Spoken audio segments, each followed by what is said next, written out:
Good evening, everyone.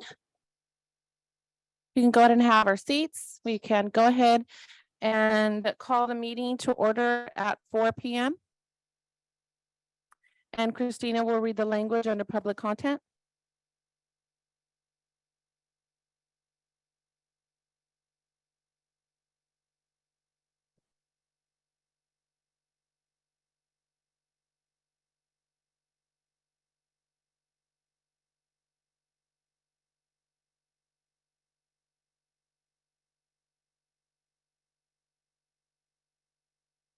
Christina?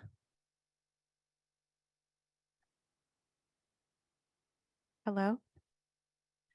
We went ahead and called the meeting to order at 4 o'clock.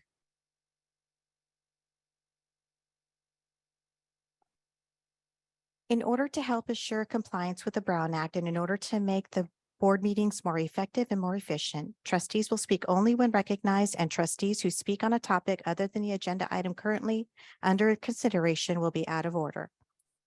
Board meeting protocols. The safety and decorum of the school board meetings are important to Stockton Unified School District and the community. SUSD promotes the public's right to free speech, and we want to make sure that all community members, parents, and students are able to participate in a safe environment. We want to ensure all community members have a seat during the board meeting. We will have a maximum number of chairs allowed per fire code 132. We ask that members of the public do not stand along the side of the walls or block the walkway. Anyone standing up during the meeting will be asked to take a seat. If they do not comply, they will be asked to leave. Any accredited news media representative who is standing will have a press credential clearly visible. There is a podium and chair position in front of the first row of chairs. No one other than the person who is speaking may be at the podium except for a guardian, administrator, or translator. For safety, people may not line up behind the speaker to wait their turn. We want to give the person at the podium the time and respect they deserve. Each speaker will be allowed 3 minutes. Attendees are not allowed to enter the area past the podium where the board members are sitting. No profanity or obscenity. During the board meeting, if there is a disruption, the board president or designee will give a verbal warning to the person or persons causing the disruption.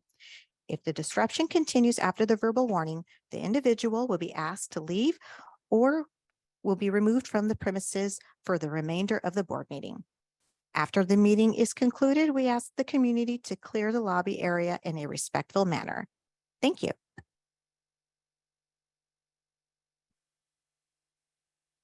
Okay, item 1.2, roll call taken by Christina.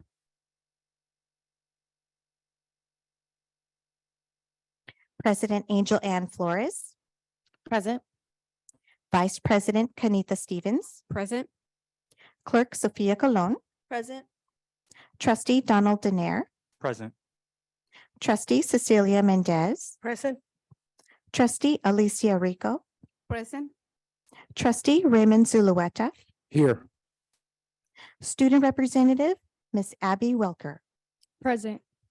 Thank you.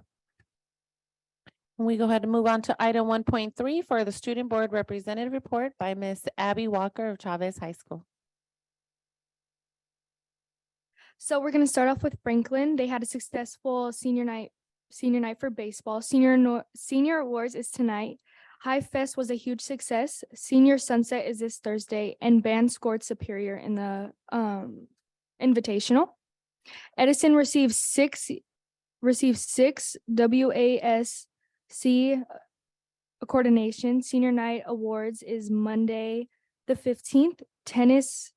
Boys tennis went undefeated in the league championship. Boys and girls badminton league champs, first time they won in the same year was in 1981. Boys golf qualified for the CIF D2 tourney. Boys and girls track had league champions in every single sprint event, 100, 200, 400, and all replays. Swim finished third in the league. Boys volleyball made playoffs for the first time in school history. Top SUSD athletic program for the 6th year straight. STAG Senior Awards is May 9th at 6 p.m. They received 17 out of 43 Athletic Achievements Award within SUSD. Softball plays for the league championship Wednesday the 10th. Baseball and softball are in the section playoffs. Girls badminton are league champs. 4 athletes qualified for sections. 22 track athletes qualified to participate in the section meet. On the 16th, STAG will have a Step Fest concert taking the honors for more than 3,000 students, 3,000 schools nationwide. STAG seniors enjoyed a reward barbecue for those seniors that completed their FAFSA in a timely fashion. STAG also had a successful play to almost sold out crowd last week with a Once Upon a Grapevine for their prom. And for Chavez, at Santa Cruz Invitational, orchestra placed first, score of excellent and best overall. Choir placed first, score of excellent and best overall. Vocalist Nasha Okase Maya, I'm sorry if I butchered your name, won best overall vocalist. Band placed second with a rating of excellent. Chavez won the E-Spirit D Corps Award. Chavez held its Culture Fest where all students displayed all ways of Chavez is special. Special thank you to Trustee Colon for attending. Chavez is holding its first ever Mariachi Fest May 19th. Our seniors are preparing for graduation with many after-school activities. Thank you. Thank you, Abby. We now move on to item 1.4 for the student honoree of Mr. Michael Limon, and he is from Stockton High School. And I would like to call Mr. Tommy Mogan, who is the acting principal, to the podium, please.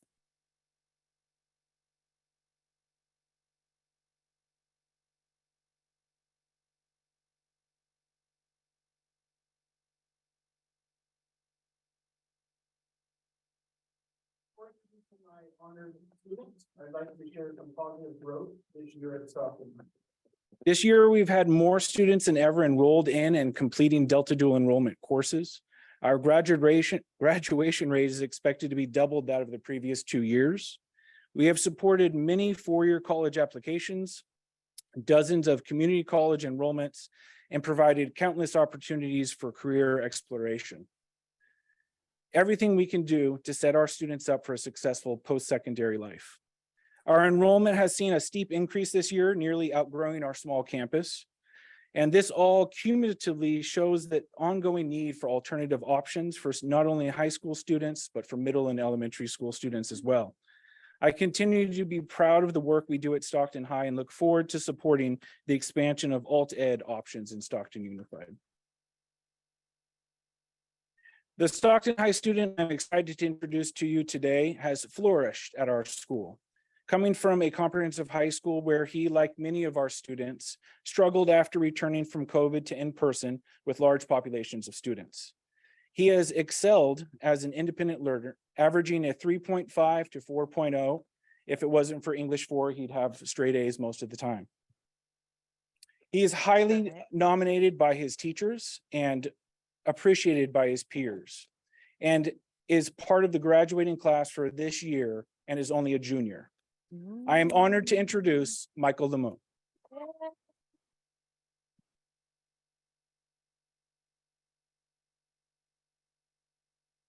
School events are an integral part of academic experience. They offer a unique opportunity for students to learn and grow. Stockton High offers quite a few, such as dual enrollment and career opportunities. But there are 3 events that are particularly noteworthy of Stockton High, and they are the Mindful Monthly Meetups, the field trips to colleges, and the discussions on financial aid. Mindful Monthly Meetups are an excellent initiative taken by our school to address the mental and physical well-being of our school students. These sessions provide students with a safe and fun environment to discuss their issues or concerns. Our counselors are trained professionals who offer guidance and support to students in navigating the challenges they face, whether it is stress, anxiety, or peer pressure. These professionals can help students develop coping mechanisms and strategies to manage their emotions and behaviors. Field trips to colleges are another exciting event that our school organizes to expose students to higher education opportunities. Visiting colleges allows students to explore different academic programs, campus cultures, and career paths. It also provides them with a chance to interact with college students and faculty members, giving them a glimpse into the college experience. These trips can be particularly beneficial for students who may not have considered attending college before. Seeing the possibilities and opportunities that higher education can offer can inspire them to pursue their dreams and goals. Discussions on financial aid are an essential component of college readiness. Paying for college can be a daunting task for many families, and financial aid can make all the difference in whether a student can afford to attend college. These discussions help students understand the different types of financial aid available, such as grants, scholarships, and loans. They also provide information on how to apply for financial aid, how to manage student loan, or my bad. By demystifying the financial aid process, students can make informed decisions about their college options and feel confident in their ability to finance their education. These events provide students with opportunities to grow, learn, and prepare for their future. They also demonstrate a commitment to the school's student success and well-being. I would like to thank Mr. Mogan for selecting me as a representative of his school. And I would also like to thank the Stockton High staff for everything that they've done for me this year. And thank you guys for your time. Thank you. And now we're gonna have our board member for Stockton High that's gonna come down and take a picture and give you an award. And your family can come up and take a picture with you? All of your family, yes.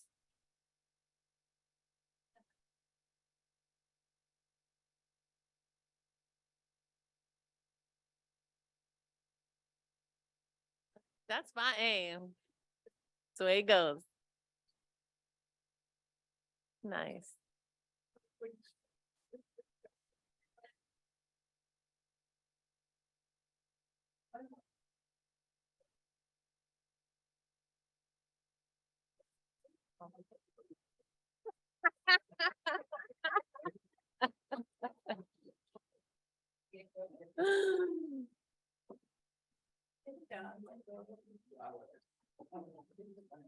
Okay, we're gonna keep this ball rolling. 1.5 oral suggestions regarding open session agenda items in section 1 and closed session. And Yvette will announce the number of public comments and request each person to provide their public comment in the order they were received, and Abby will be the timekeeper.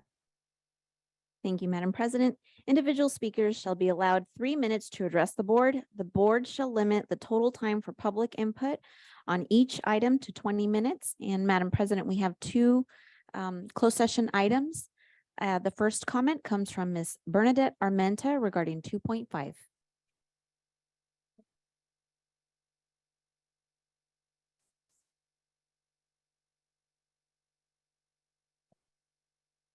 Good evening, board members.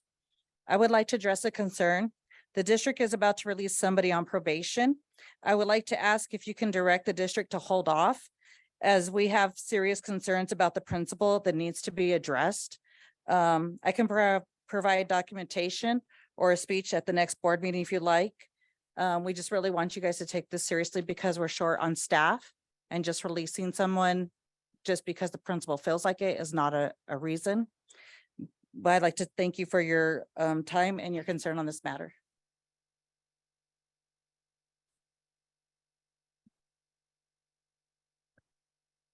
The next public comment comes from Mr. Harpreet Shima, and it's about item 2.2.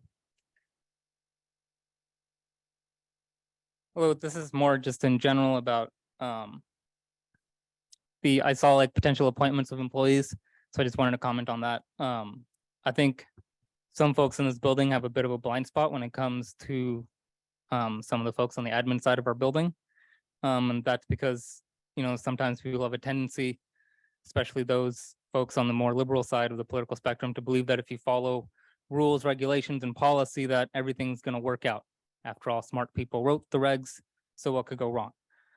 But I would just ask people to pay attention to what's actually happening, because this is politics, and at the end of the game, politics is a game, and it's one with high stakes.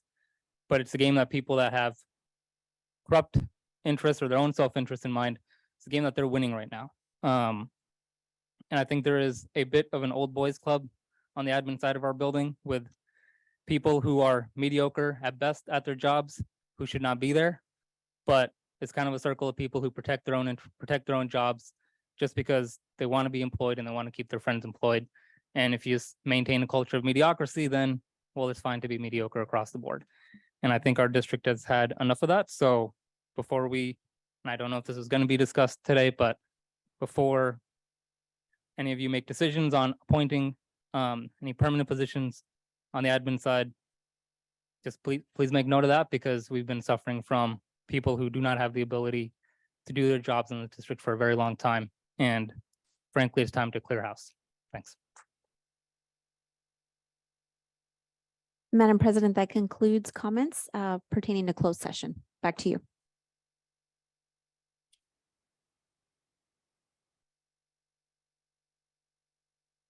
Moving on to, actually, item 1.6, we're gonna go ahead and pull because we already have it, after after closed session. So that was put in error. So I just want to make an announcement that was put there in error. And then we will move on to item 1.7, public employee discipline dismissal release. And that's only if we have an employee who requests that the complaints or charges be heard in open session. Mr. Doug, do we have any? No, President Flores, there are no such. Thank you. Moving on to item 1.8, the board will consider in closed session items listed in closed session, and that will be announced by our Vice President, Kanita Stevens. Thank you, President Flores.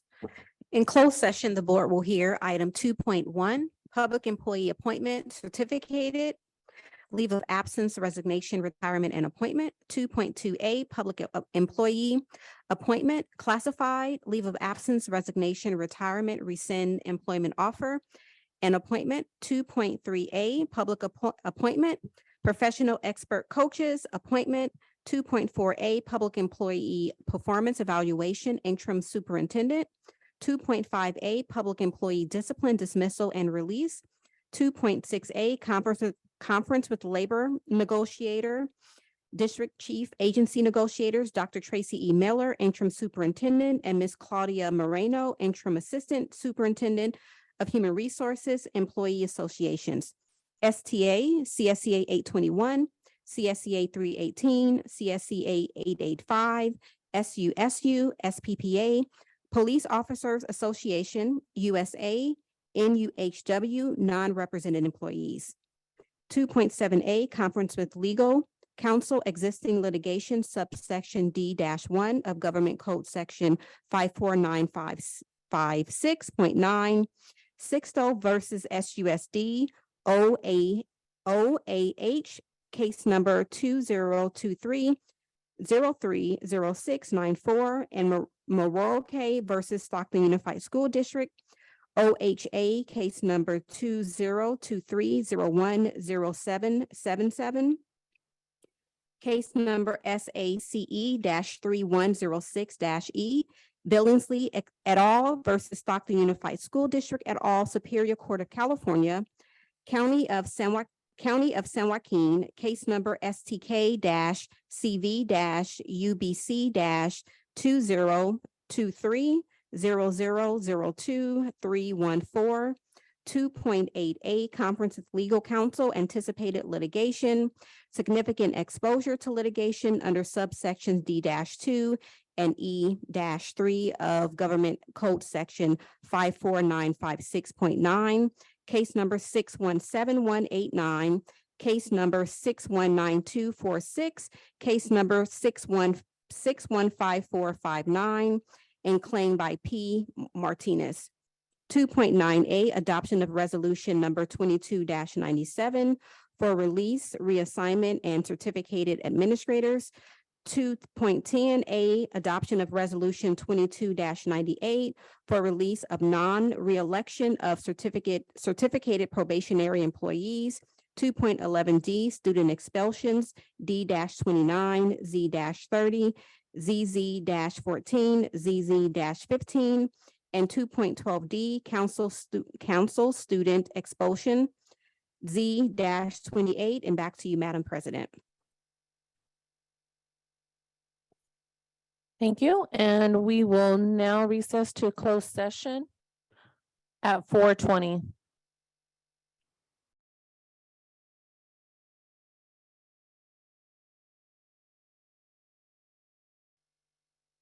Okay, everybody, thank you so much for your patience. We definitely appreciate that. We are going to go ahead and reconvene to public session at 7:30. And Christina will read the language under public content. In order to assure compliance with the Brown Act and in order to make our board meetings more effective and more efficient, trustees will speak only when recognized, and trustees who speak on a topic other than the agenda item currently under consideration will be out of order. Board meeting protocols. The safety and decorum of the school board meetings are important to Stockton Unified School District and the community. SUSD promotes the public's right to free speech, and we want to make sure that all community members, parents, and students are able to participate in a safe environment. We want to ensure all community members have a seat during the board meeting. We will have the maximum number of chairs allowed per fire code, 132. We ask that members of the public do not stand along the side of the walls or block the hallway. Anyone standing up during the meeting will be asked to take a seat. If they do not comply, they will be asked to leave. Any accredited news media representative who is standing will have a press credential clearly visible. There is a podium and chair positioned in front of the first row of chairs. No one other than the person who is speaking may be at the podium except for a guardian, administrator, or translator. For safety, people may not line up behind the speaker to wait their turn. We want to give the person at the podium the time and respect they deserve. Each speaker will be allowed 3 minutes. Attendees are not allowed to enter the area past the podium where board members are sitting. No profanity or obscenity. During the board meeting, if there is a disruption, the board president or designee will give a verbal warning to the person or persons causing the disruption. If the disruption continues,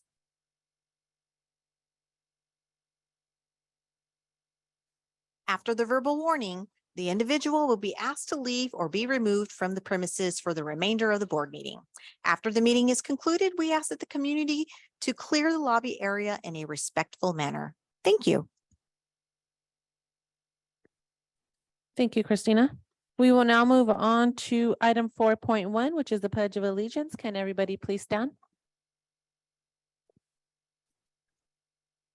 And begin. I pledge allegiance to the flag of the United States of America and to the republic for which it stands, one nation, under God, indivisible, with liberty and justice for all. I heard that snafu. I heard that snafu. All right, and then we're going to have our Vice President, Kanita Stevens, go over the action taken in closed session. Thank you, President Flores. So in closed session, board took action on these items.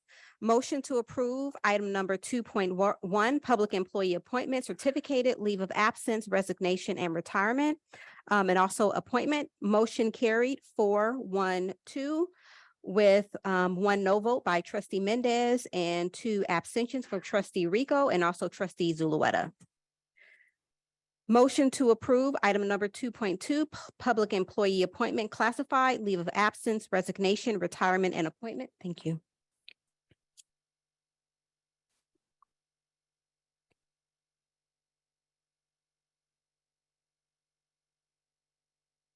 So the motion was to approve the amended list. The vote carried as 4-0 with 3 absent. Absent was trustee Mendez, trustee Rico, and trustee Zulueta. Item 2.3, motion to approve public employee appointment, professionals, and appointment. Motion carried 6-1 with 1 no vote coming from trustee Mendez. Board motion to approve item number 2.5 to ratify the motion, I'm sorry, I am messing up today. Motion to ratify 6 probationary employees. Motion carried 4-1-2 with 1 no vote coming from trustee Mendez and 2 abstentions coming from trustee Rico and trustee Zulueta.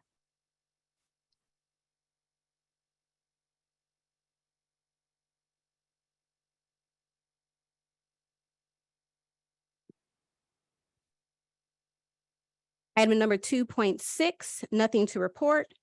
Item number 2.7, board motion to approve full settlement for an education services and also reimbursement of fees.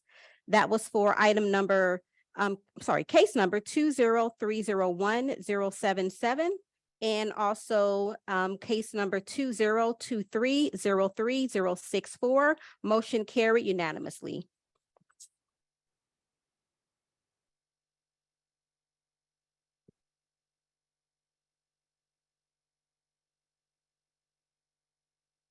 Motion to approve item number 2.8, conference with legal counsel, anticipation litigation, subsection D.D-2 and E-3, government code section 54956.9.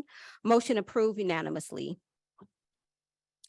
Motion to approve claim number 619246. Motion carried 6-0 with 1 absent. Trustee Sophia Cologne was absent. Claim number 615459. Motion was tabled until the next meeting, and that vote was carried by 4-3. No votes came from trustee Mendez, Rico, and Zulueta.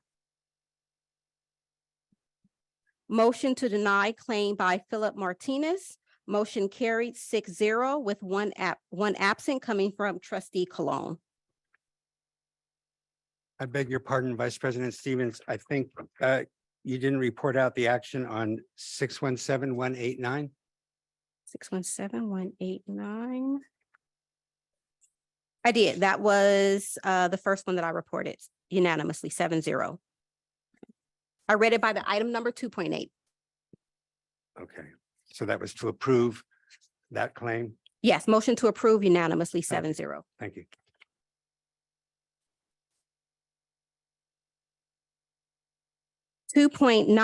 Motion to offer, I'm sorry, this was a lot tonight. Geez Louise. By a vote of 6-0-1 with 1 abstention coming from Zulueta to appoint Dr. Ramirez as Assistant Superintendent for Educational Services. By a vote of 4-1 with a abstention coming from trustee Zulueta to release 16 certificated employees from their interim positions and also to release 1 admin from their current position. And I beg your pardon, trustee Stevens, on that vote, you announced the roll call of the abstention, but not of the no votes. 6-0-1 was for by a vote of 6-0-1 with 1 abstention coming from Zulueta, and then the 4-2-1 no votes were trustee Mendez and also trustee Rico. I apologize. Thank you. And item number 2.10, motion to approve adoption of resolution 22-98 for the release of non-reelection of certificated probationary employees. Motion carried unanimously. Those are all actions taken in closed session. Back to you, trustee Flores. Thank you. Now move on to item 4.3, and Yvette will read the oral announcement. Thank you, Madam President. This is the opportunity for the Board of Trustees to make any changes to the order of agenda. Otherwise, the order of agenda will be as published. Back to you. Thank you. Moving on to item 5.1, oral suggestions regarding open session, and Yvette will announce the number of public comments and request each person to provide their public comment in the order they were received. And Abby will be the timekeeper. Yes, thank you, Madam President. We do currently have 36 comment cards under 5.1 at this time, and so we'll call the first comment card is regarding agenda item 10.1, and it comes from Mr. Paolo Enriquez.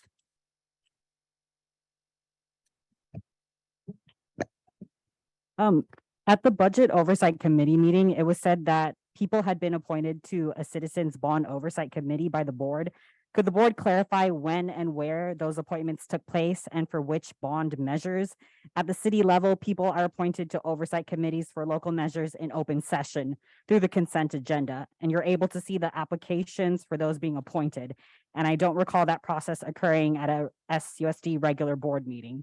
There also seemed to be some confusion as to where on the district website the public could find information on when and where the meetings for the Citizens Bond Oversight Committee would take place.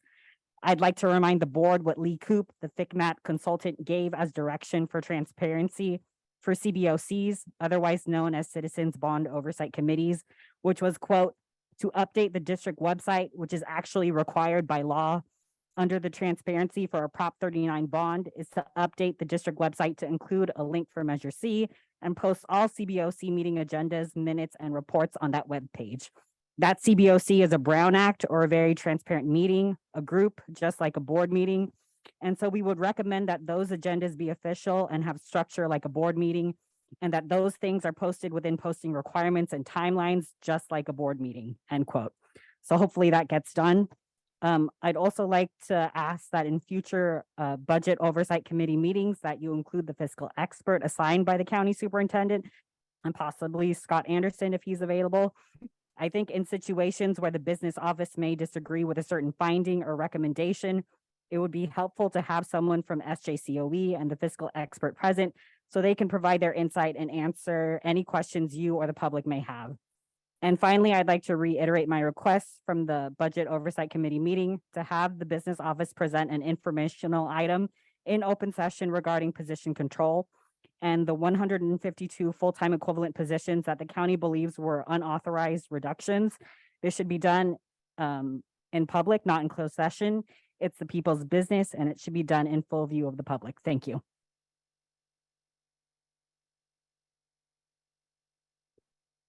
The next public comment is pertaining agenda item 10.1 is from Mr. Harpreet Chima.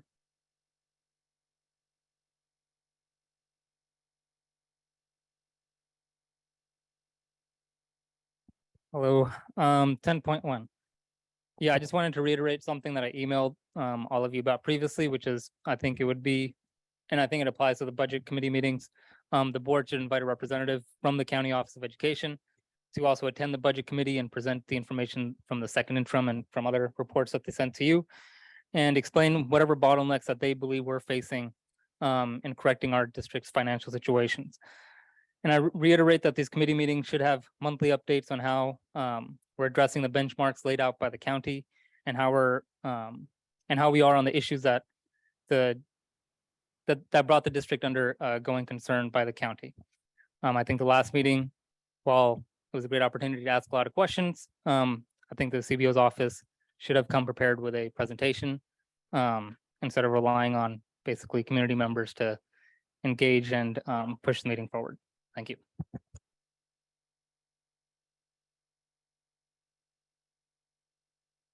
The next public comment is pertaining agenda item 10.3, and it's from Ms. Maria Mendez.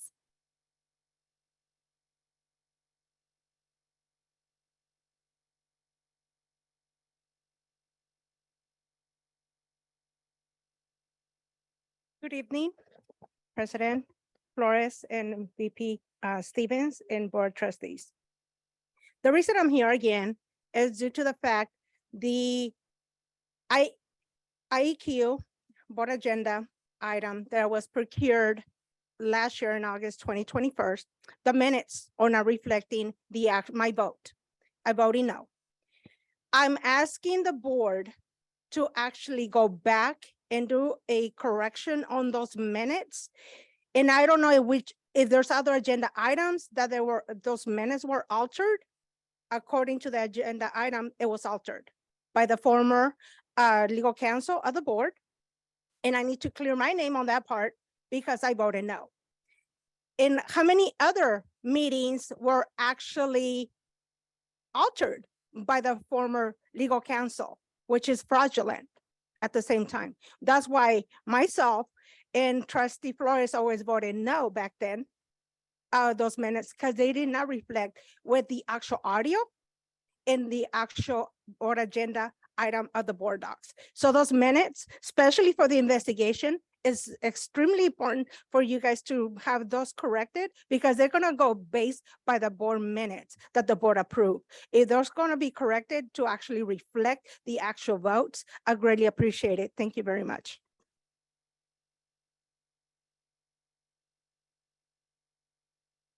The next public comment is also pertaining agenda item 10.3, and it's from Mr. Jerry Gonzalez.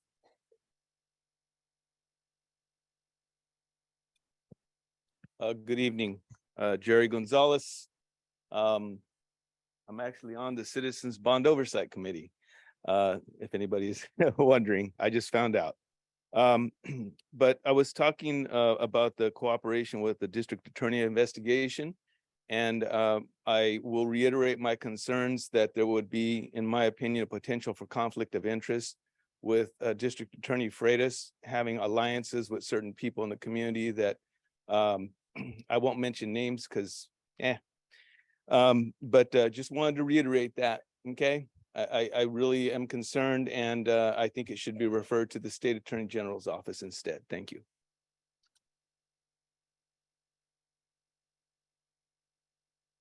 The next public comment is also pertaining agenda item 10.3, and it comes from Mr. Reverend Ernest Williams.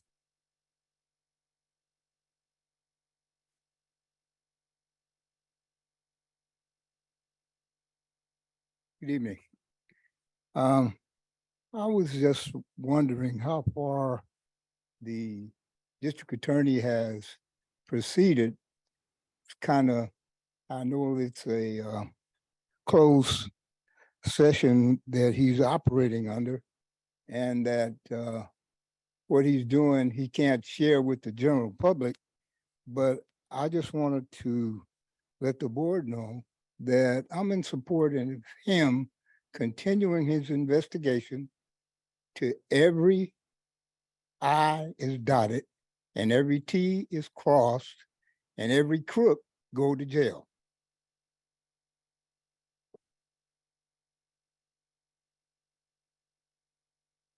The next public comment is pertaining agenda item 10.5, and it comes from Mr. Paulo Enriquez.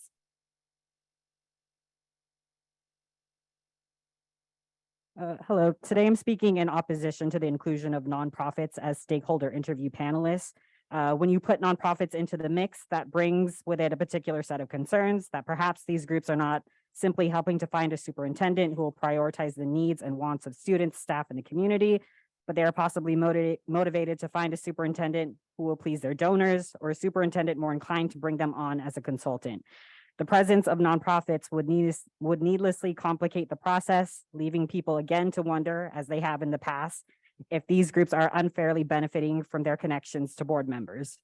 The representatives from your bargaining units, your parent advisory committees, and the rest of the panel are more than capable of doing this task without them. But if you are serious about including stakeholders in the vetting process, then you can do so by releasing the names of the finalists and affording all members of the public the opportunity to research the final candidates and provide feedback, not just those lucky enough to be incorporated with 501c3 or 501c4 status. Thank you.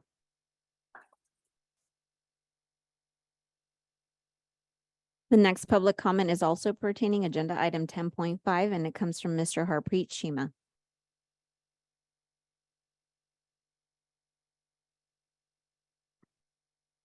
Yeah, I'm just basically repeating that. I do not support reInvent being one of the stakeholders. I agree the NAACP is a member of the community. They do have dues paying members. They hold elections. They are a democratic organization. reInvent is anything but. Besides its political associations, it's only relevant because of the money that they have.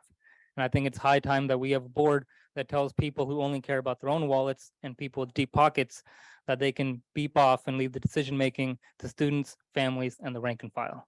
Thank you.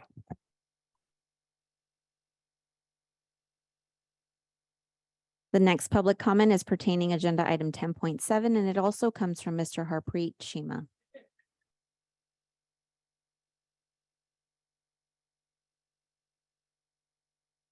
I just wanted to speak in support of this item. I think there are some concerns that sometimes what Angeline says up there may be interpreted as speaking for the board, and having this committee would allow her to have an independent voice. And I think if any trustee wants to do this as well, I would support that as well. I think we need more communication between our trustees and the public, and just people in the district. Thank you.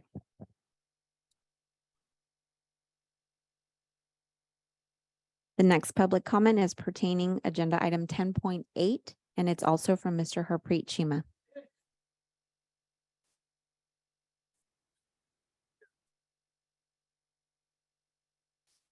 Okay, I support this policy very much. Let's just take, for example, the recent budget committee meeting. If Fix USD had not been there live streaming, then the district, well, then the county would not have been able to see our interim CBO, throw them under the bus, and then take a bus and smash them over the head with it. We also hope that future employees are able to see how members of our staff, or future employers are able to see how members of our staff and our cabinet are acting during these committee meetings, and just dodging responsibility for anything that the district has, or that the county has brought up in the second interim report. I think that kind of transparency should be mandatory for everyone in the cabinet in this district at this point. And live streaming these committee meetings would also allow the public to participate without needing someone like me coming and live streaming from my phone. Thanks.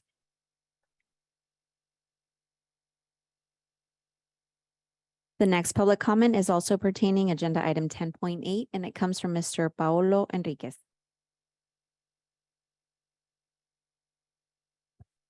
I know committee members wish the attendance for these meetings were higher, but I don't think the numbers reflect a lack of interest. Board policy, the budget, people do care about those things. They just can't always make it out here. So it's great you'll be discussing live streaming all the committee meetings, and I'm sure many people would be supportive of you all providing greater access in this way. Thank you.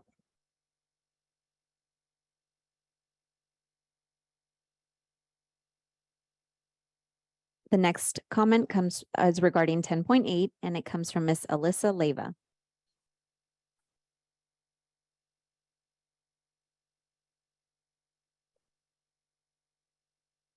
Good evening, everyone. I just want to reiterate Paolo and Harpreet's points about having the infrastructure needed to provide transparency for our stakeholders, for our community.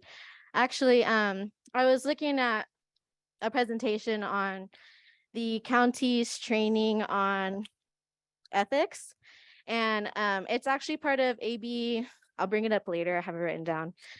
Anyways, in order to ensure fairness, trust, you do need to have that public access. And so I just wanted to bring up the point that we have been organizing for that for a while.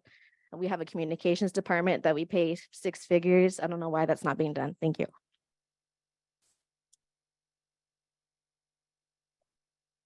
The next comment is pertaining agenda item 10.9, and it comes from Tony R. McNeil.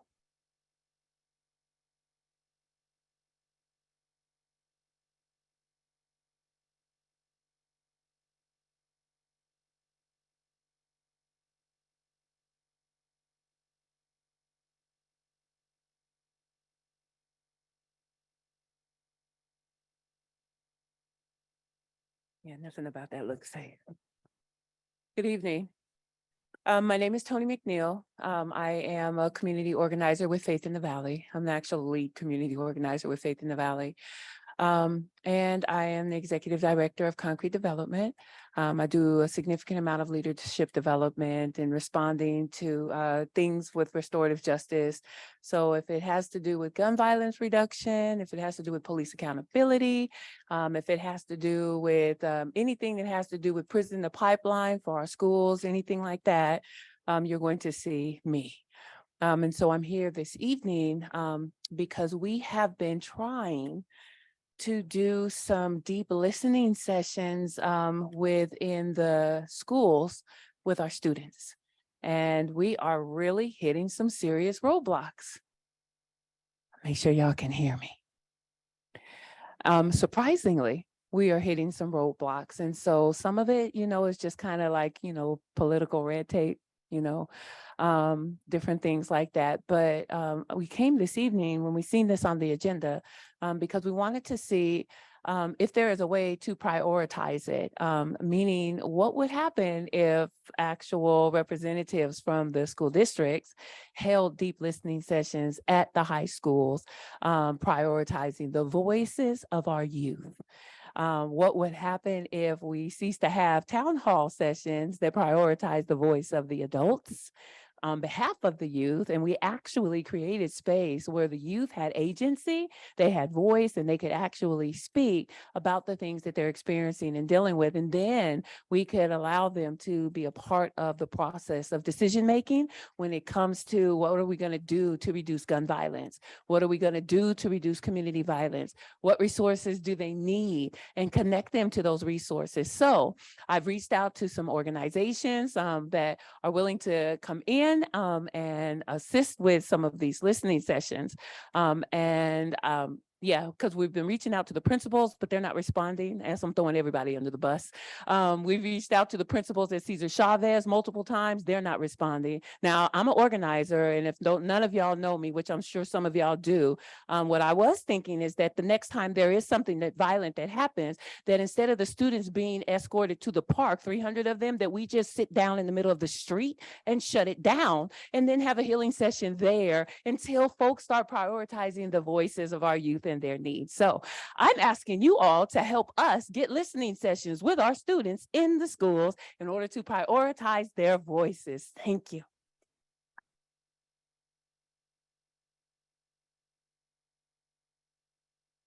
The next comment is also pertaining agenda item 10.9, and it comes from Ms. Tama Brisbane.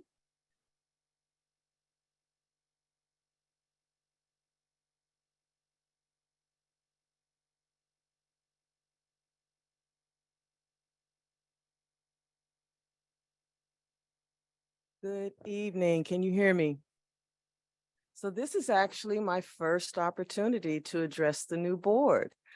I would use my poet laureate voice, but I'm coming up here with my slam poet spirit.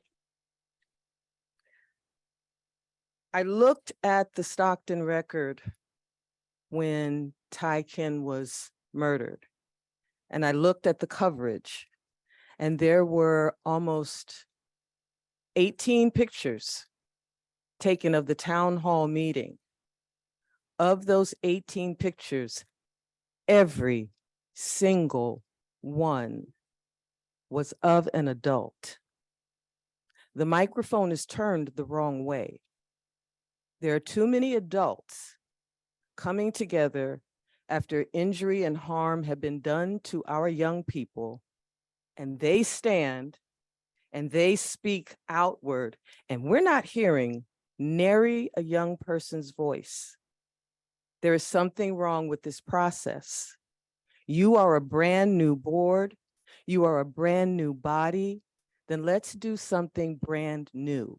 How about we center the young people's voices who are gun violence impacted, gun violence adjacent, mentally and emotionally traumatized, trying desperately to tread water to keep from drowning in trauma, and we listen to them.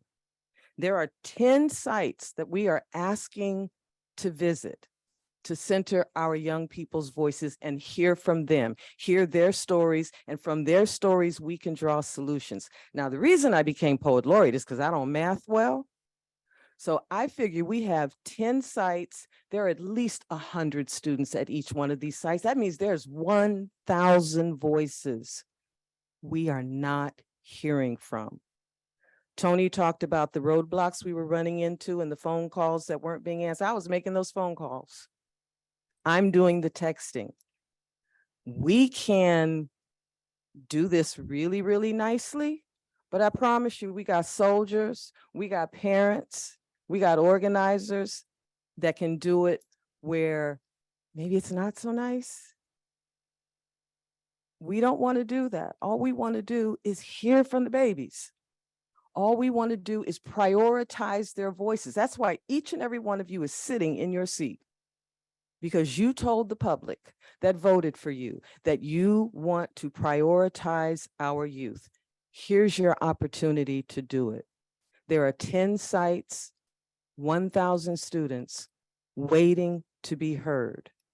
Are you listening?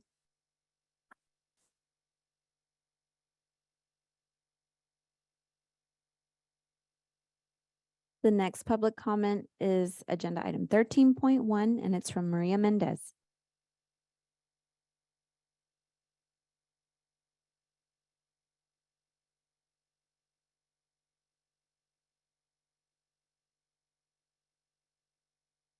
Good evening again. I'm actually putting a comment on this because I know this agenda item was actually voted down from the last board meeting because there was only 6 board members, so it was 3-3. And I'm just surprised the actual senior board trustees voted no against this, which we've been elected and I was sitting on the chair for 8 years. This is not out of the norm.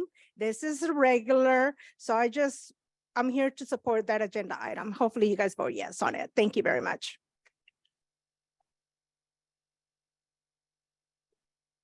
The next comment is also pertaining agenda item 13.1, and it comes from Ms. Sylvia Cantu.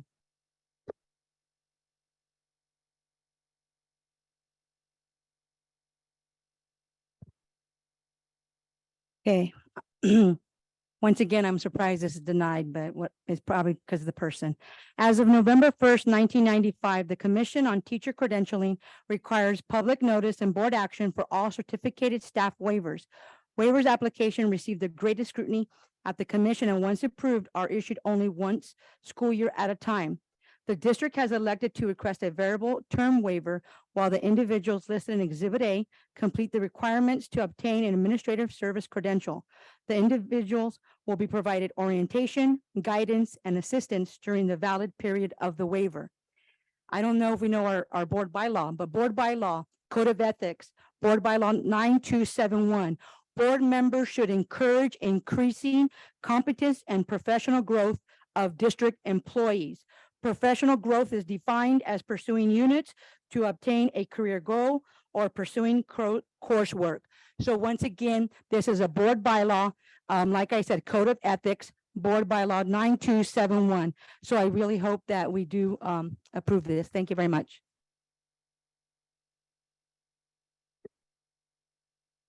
The next comment is also pertaining agenda item 13.3, and it comes from Mr. Harpreet Shima.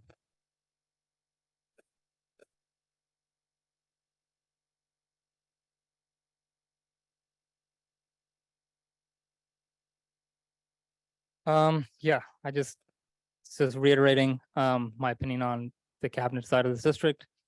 SUSD is being forced back to bring someone who was demanded $800K to quote, leave your corrupt district.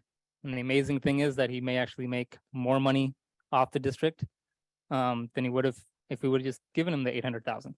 He's getting a salary, but then 2, there's a potential he may sue the district partly because our interim CBO kept using his name on agenda items when he was already on leave. Just the culture of incompetence from the superintendent on down.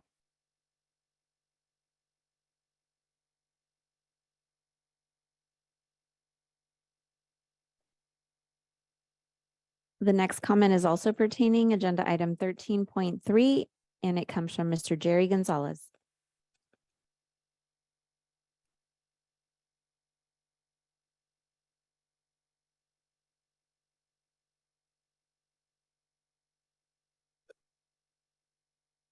My phone won't flip right. So I don't know if this was due to incompetence or if it was an intentional act. But I'm going to read a portion of the resolution. It says, whereas on April 27th of 2023, a layoff hearing was held before administrative law judge of the Office of Administrative Hearings, and whereas on May 1st, the administrative law judge returned an advisory opinion providing in pertinent part that neither the district's superintendent nor Ms. DeSimone provided the governing board or Mr. Orozco notice of Ms. DeSimone's recommendation that the classified position of Director of Facilities and Transportation be discontinued for the 2023-2024 school year on or before March 15th of 2023. Therefore, the district's governing board lacks the jurisdiction to give Mr. Orozco notice of termination on or before May 15th of 2023. His preliminary layoff notice shall be rescinded and the district must reemploy him for the 2023-2024 school year. No cause exists for reemploying respondent Armando Orozco for 2023-2024 school year. Therefore, the district shall rescind the preliminary layoff notice. A copy of the proposed decision of the hearing officer is attached. So someone blew it. That's all I've got to say. Thank you.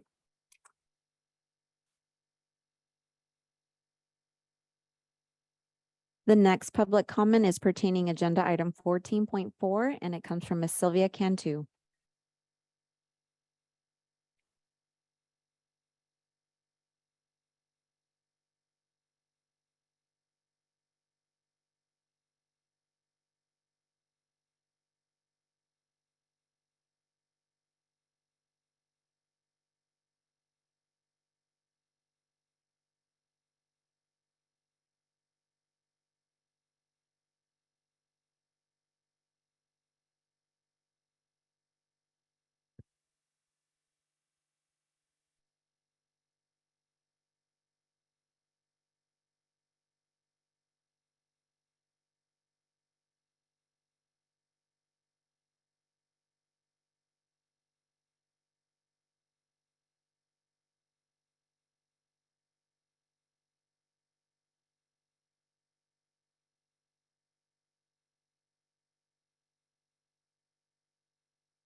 Okay, as you can see, I brought proof because this goes back all the way to October 26, 2022 and involving November 14, 2022.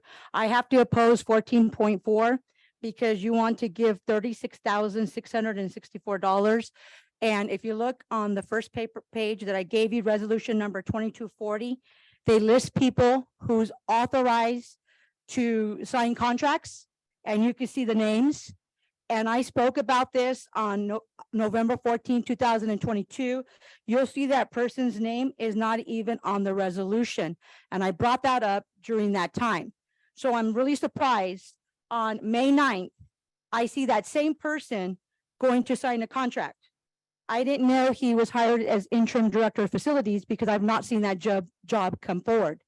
So once again, how does this person authorize to give a contract? This would be invalid. And this is the problem we're having with this district. We're putting people in position, signing contracts which are not legal.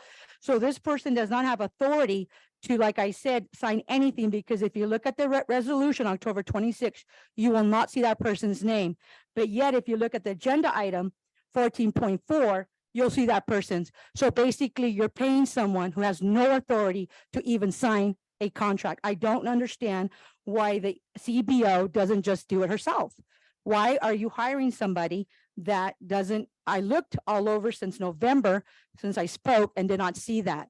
And at that time, I sent this, and I will be sending this again. So I do hope you vote no, because like I said, you have it right here. It's not like I'm making it up. So thank you very much.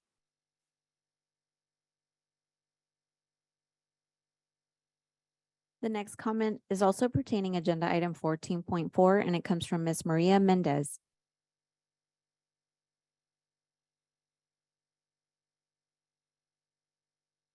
Good evening again. The reason actually went right after Ms. Sylvia Cantu is due to the fact when I was sitting on the board, I did bring this up during the board meeting in October, and I did address our interim CBO back then that she was undermining the board. Right now, this is showing again, it's undermining the board because this person is actually the director of food service. How can he be signing this type of contracts? we're under investigation. SUSD is under investigation for a lot of things. If you guys vote yes on this, it's gonna be back again. You guys, your guys' next are gonna be on the line. I oppose on this agenda item. I have them do it properly. And as President Flores stated on some of the comments when she was interviewed, that she's making staff accountable, and I support that. Thank you very much.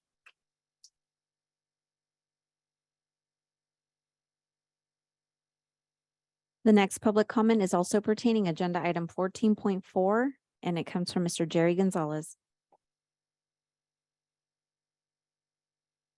Thank you again. I'll be brief on this one. So this is for an ad service for services that are dating from, I believe it's June 7th of 2022 to May 15th of 2023. So you're approving something that I believe maybe already has been done. I don't think that followed the proper procedure. I believe the ad services should have been approved by somebody before it comes to the board. May 15th is next week. So I guess they're going to get all this work done in 3 or 4 working days. I don't know. So I've got some concerns about that. Thank you.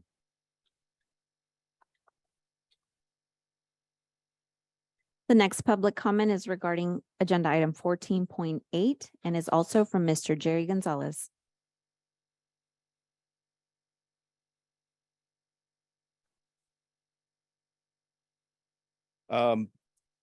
I read through some of the certification of corrective action, and this is for school year 2021, 2022. That was not under the leadership of the current school board president, vice president, and structure of this board. So there were a lot of issues with that report. I didn't see any dollar amounts that were associated with it, but it is very concerning that during that time, the people that were supposed to be minding the school district's business seem to have failed badly. So just wanted to voice my opinion on that. Thank you. The next comment is pertaining agenda item 14.9, and it comes from Mr. Dr. Christopher Anderson, sorry.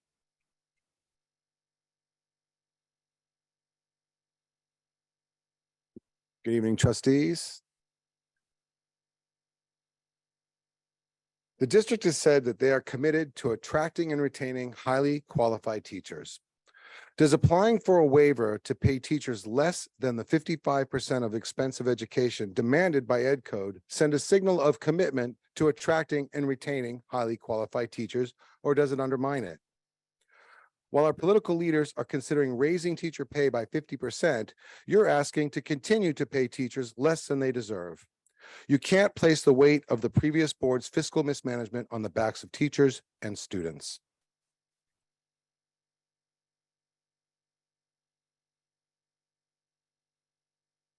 The next public comment is also pertaining agenda item 14.9, and it comes from Ms. Sylvia Cantu.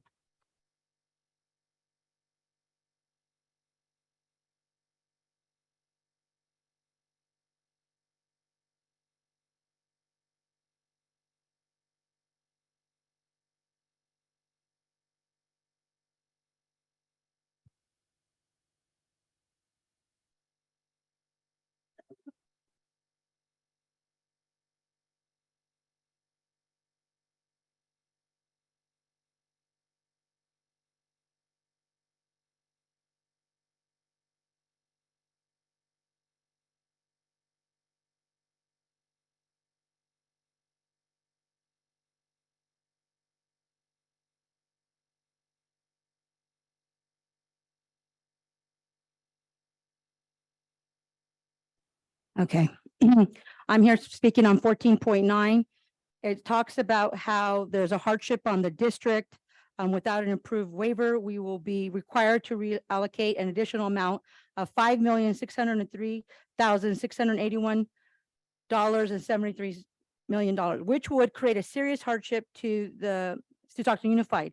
But yet, when they check the box, they don't check serious hardship to the district. They check payment of classroom teacher salaries that are in excess of those paid by other comparable school districts.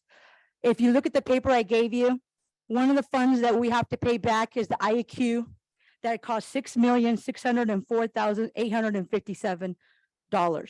You wouldn't have to relocate the 506 and 3,681 if we didn't have to pay that back. Because if you minus the 6 million minus the 5, you'd have 1 million left over. So what you're doing to pay that money back, you're paying it off the backs of the teachers. And that's what you're doing. It's not our fault that 3 board members voted for something using federal funds. It cost $6 million, is right there, you can see it. And then you're saying, well, it's because it's going to cost a hardship. But you know what? You say it, but yet you don't check that box. I don't think it's right that we do that. I hope the board members vote no, because what else are we going to have to pay? Because you have to look at the other programs that's way out there, not just IAQ. Trust me, there's more that they use ESSER funds on, and there's going to be more. So next year we're going to have to pay for that. So my comment is make sure, because I think it's more. Look at the mistakes. If you look at the previous one, it was a mistake of $28,237, $138,000, $355,360. I think we're paying some of these people too much money, because look at the mistakes. And you know who's doing the job correctly is the county. Are we paying the county? Of course not. That's embarrassing to me that Stockton Unified, that you'll say we have a hardship, we have a hardship, we have a hardship. But you know what? I'm going to go ahead and do this. Oh, by the way, 5 million is going to be a lot. Why aren't they complaining about that, about the IEQ that they have to repay? Anyways, thank you very much.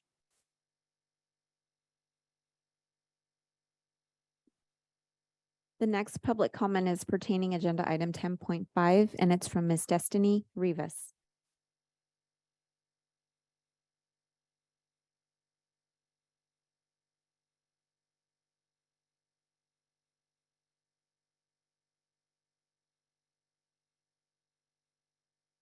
Good afternoon. I was coming to talk to you about the superintendent search. I'm not sure if everyone's aware, but there has been a complete elimination of Native American community within this district lately. We already know that they've eliminated the Native American coordinator, which was the only Native American leadership within this district. But now you are going to do a superintendent search. And when you had the stakeholder report first coming out, you not only did not have not one Native American organization, which there is several in this area, because you have one of the highest Native American communities in the nation of urban natives here. So there was an elimination. They are not represented at all in the superintendent search. Then you included all of the PAC committees. Which one did you leave out? The Native American PAC committees. You need to consider them. They are a stakeholder. They are part of your community. How much whether you like them or not, we are here and we plan to stay. Consider them, put them on a seat at this table. They deserve a seat. They don't need to be platitudes and recognition and transparency and all these nice kind words where you say you're doing it. We have increased the graduation rate by 18.4%. We have one of the highest Native American graduation rates in the country with 91.4%. And we don't get to sit at the table. We don't get to talk to see who's going to be the next superintendent. What are you guys doing? Give us a seat.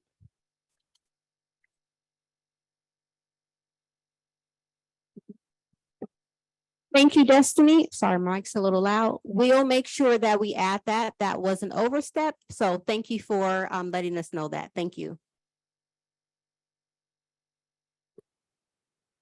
Madam President, the next 14 cards pertain to agenda item 10.4. So we will be setting a 20-minute timer for these. So I will start by calling.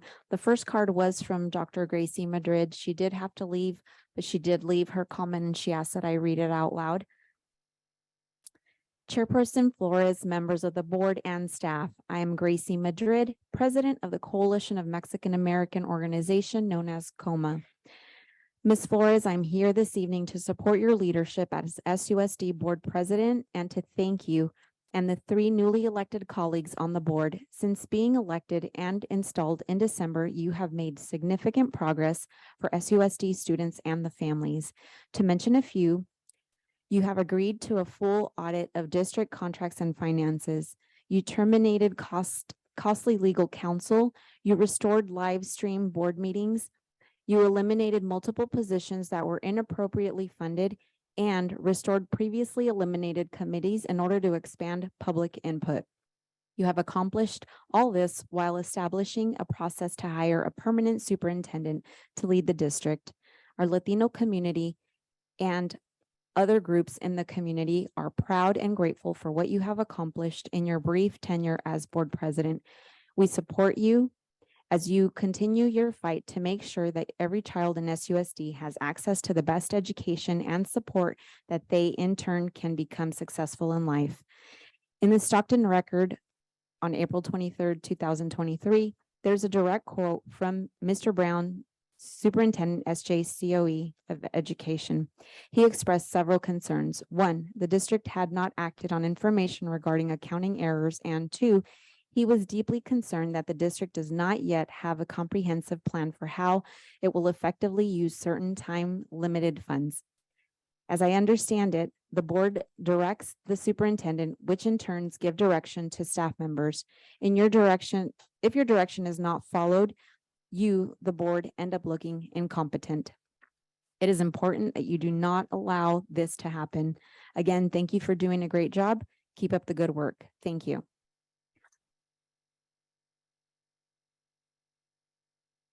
The next public comment is also regarding 10.4, and it comes from Mr. Motek Sanchez.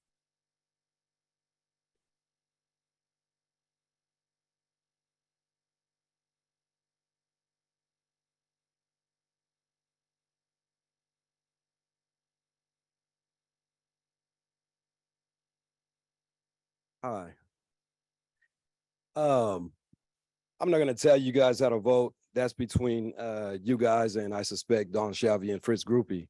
But what I am here to speak on is an email I attempted to send today to the superintendent and the CBO, but the whole email system was down, so I'm here to read it instead. Once the email system is back up and working, I will be CCing everybody as well as F3, who I remind your responsibility is not to individual trustees, but to the public. To Superintendent Tracy Miller. Subject, theft of public funds. I am writing to inform you of theft of public funds from SUSD that has been brought to my attention. The theft of public funds involves Board President Angel Ann Flores. Based on the ethics training hosted by CSBA that I attended last week as required by the San Joaquin County Office of Education, I believe that I have a fiduciary responsibility as an SUSD administrator to protect the district from fraud and misuse of public funds. In the training, I was told that it does not matter if the theft involves $1 or $1 million. Theft is theft according to Penal Code 424 and Education Codes 32435 and 7054. Board Policy 3300 is also clear. According to Board Policy 3400, it is the responsibility of the superintendent or designee to report such fraud and theft. CSBA said it is the responsibility of the superintendent and CBO to submit the findings to local law enforcement and the district attorney. There are at least 2 fraudulent charges that Superintendent Miller personally caught Angel Ann Flores making and forced her to pay back in October of 2022. Even though board policy does not allow for that, neither does the law. As such, I am requesting a full investigation into all of Flores' transactions, many of which are highly questionable, including DoorDash purchases from Captain Crab and fast food drive-through purchases late at night, such as one at Carl's Jr. in Lathrop and one in Modesto for a corn dog and a Chicago dog. Many of the receipts Flores turned in are also non-itemized. One in particular appears to be the price of an alcoholic drink purchased at La Palma at 8:52 p.m. for $6.52. How is this district-related business? In fact, none of her receipts explain in detail how the expenditures are district-related business as required by Board Policy 3314.3. Some of the expenses have no receipts at all and marked lost. Again, this is in violation of board policy, including 3250, duty to keep certain records and reports. Many of these expenses are also for travel, which also violate board policy 3250, among several others. You've been looking for fraud. I just found it, a whole package. So I have receipts here, I have board policies, and if you could make copies and provide this to all the board members and our fine legal services, I appreciate it. Thank you. So, Mr. Sanchez, I have to correct you. Those two statements that you made. So for the public, since he wants to make a scene, and I can clarify information. Doug, I can clarify. Point of order, point of order, point of order. All right, we'll move on. The next public comment is also regarding 10.4, and it was from Miss Donna Brown, who also had to leave, but she did leave a comment, so I'll read it on her behalf. It says, Madam President and board members, first, thank you, Madam President, for your excellent service. Please continue the good work. The entire Stockton community is dependent on the success of the Stockton Unified School District. Your students are our future workforce and future leaders, our future voters, our future wage earners, and our future taxpayers. We are all invested in the outcomes of your students, and those students are depending on you to offer them an education they will need to provide for their families and be participants in a successful community. You owe it to them and to us and to yourself to stop this infighting and think of what you were elected to do for your responsibility to the community and to those students. This turmoil in the school district is an embarrassment for the schools, the students, and the city of Stockton. It gives all of us a bad reputation. It is no way to run an organization and has to stop now. If it doesn't, we will see the state come in and take over. Is this what you want? Think about what you are doing and ask yourself, is this the best thing for my school district and the students I serve? I repeat, this constant fighting has to stop now. Signed, Donna Brown.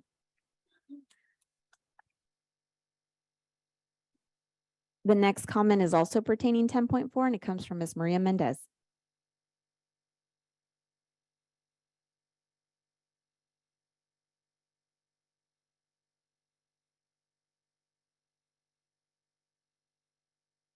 President Flores, I salute you for leaving that agenda item for the public to see the actual turmoil of the former leadership that has been going on for the past 2 years. That's accountability, that's great leadership, and hopefully your other peers newly elected vote no against this agenda item, because I'm here to support you. You're doing a great job and continue doing the great job and make the staff and board members accountable in transparency. Nobody's perfect, but you're going through the trainings and you're using those skills. Compared to others that have been on the board for almost 8 years, and they have not used those skills. Thank you very much, but hopefully your peers vote no against this agenda item. Thank you.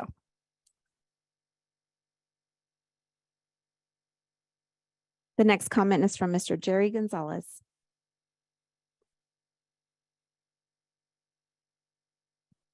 Regarding the item 10.4, I am not in favor of.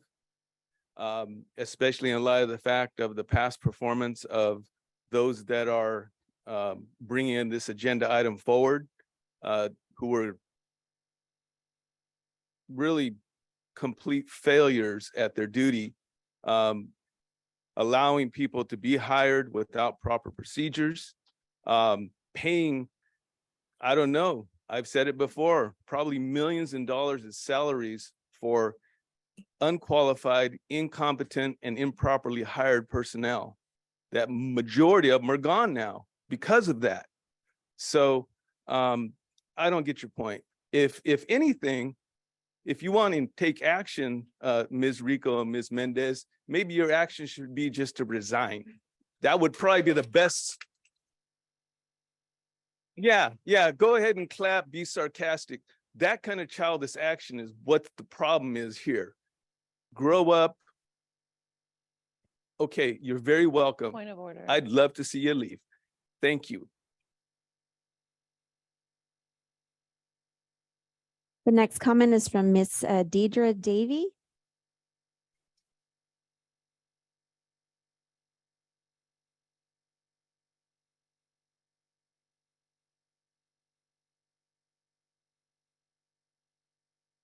Good evening, members of the school board. My name is Deidre Davy. I am the first vice president of the NACP Stockton branch. On behalf of the president, executive, and education committee, I am here to express our deep concern and disappointment regarding the recommendation to remove Angel Ann Flores as the president of the school board. Ms. Flores has been in this position less than 6 months.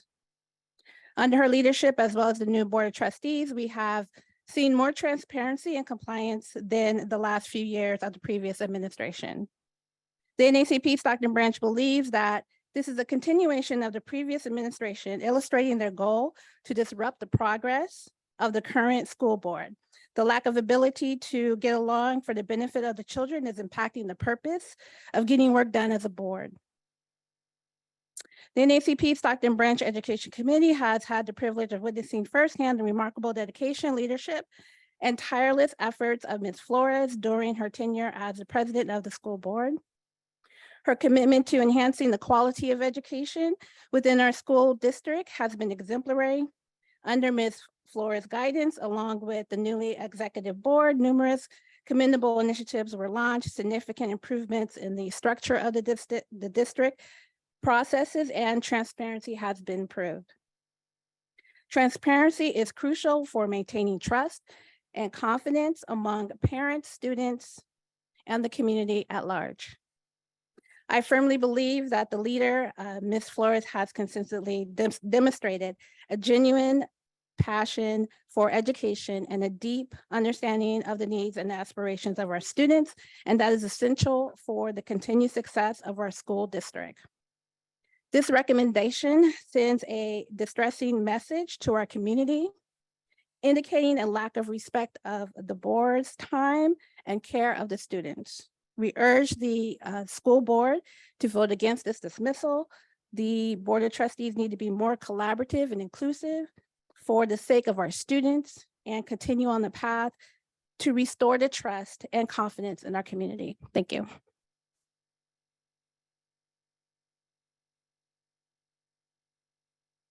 The next comment is from Ms. Sylvia Cantu.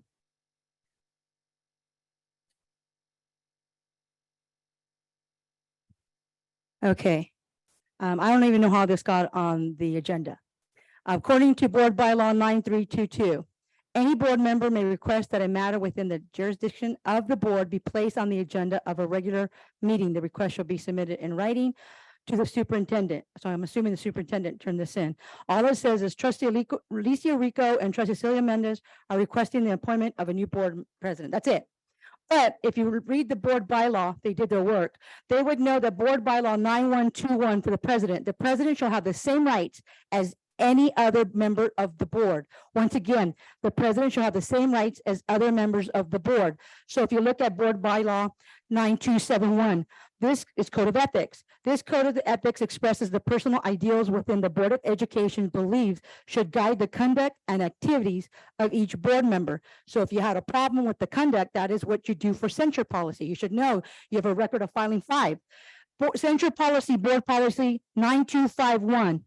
In order to able to enforce, censure is a formal resolution of the board education officially reprimanding one of its members. Censure is an appropriate punitive measure when the violation of the code of ethics is deemed by the Board of Education to be a serious offense. I don't think so because you didn't file one. And this is what the previous board leadership turned in under Cecilia Mendez, president. For the grand jury, the complaints among the Stockton Unified School Districts are not an appropriate means of addressing board distension because none of the complaints correctly cite violations of law or policy. As you can tell from the agenda item, there is no policy, just their opinion. These complaints waste district time, like today, and money. Here's what their response was when Cecilia Mendez was president. This board disagrees with this finding to some extent. There has been a practice of trustees filing complaints against each other, and these complaints historically has been handled and investigated by the District Department of Constituent Services. Some of these complaints have meritously would be investigated externally, possibly leading to trustee censure under District Board Bylaw 9251, the same one I read. And this is what it says also at the end. District employees who engage in misconduct may be suspended or terminated. Trustees who engage in misconduct are only subject to censure. There is no board policy to take an officer because What if she wasn't a president? Would you remove her from the board? You can't. Once again, the board policy stipulates that it has the same rights as the other board member. And don't forget, when Cecilia Mendez was president under that leadership, not only did the CPO retire, so did the person manager of the IEQ. And real quick, that's my point. I just want to say that what's the difference now under your leadership? And according to the Marcus Battle, he said, according to the CBO department directors responded to receiving visits from Mendez and other board members who often utilize threats, intimidation, and their board power to get what they want. Mendez declined to comment and referred them to district sportsmen. Ms. Thank you. Cantu. Thank you. The next comment is from Mr. Harpreet Shima.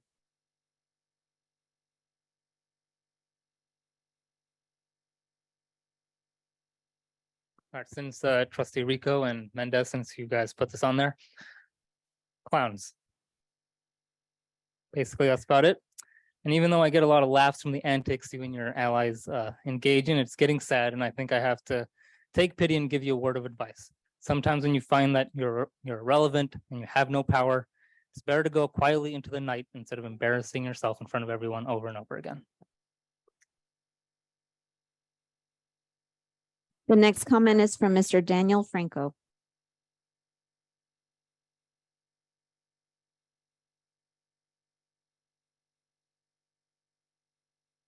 Good evening. Well, I would say good evening, Dr. Miller. She's not here. So esteemed trustees, good evening. I'm here this evening to show my support for President Flores. I'd like to first thank President Flores, as she is more often than not, especially during the previous board majority, been one of the only board members that made me feel heard when speaking about my concerns at said board meetings. When El Concilio released their RFP that would have put my job in jeopardy, and when I say that, I mean they would have stole it from underneath me, who was the one of the only board members asking pertinent questions and thinking of staff such as myself? Angel Ann Flores. When the IAQ UV air filters were commissioned by SUSD under circumstances that are dubious at best, who was ringing the alarm bells up on the dais? Angel Ann Flores. I do not concern myself with credit card statements that total less than my monthly car payment, nor do I concern myself with defaming internet tabloids masquerading as news sources ran by a guy who looks like he's the final boss at T-Mobile. But rather, I opt to concern myself with the content of one's character determined by their actions. This is why I support Angel Ann Flores and hope that she continues to serve in her capacity as SUSD Board of Trustees president, because her actions and voting record have shown me that she both has earned and deserves the position she currently holds, and that her interest is not helping superintendents get their friends high-paying positions within the district. Her interest is the students, families, and staff in SUSD. Thank you for your time, and thank you, President Flores.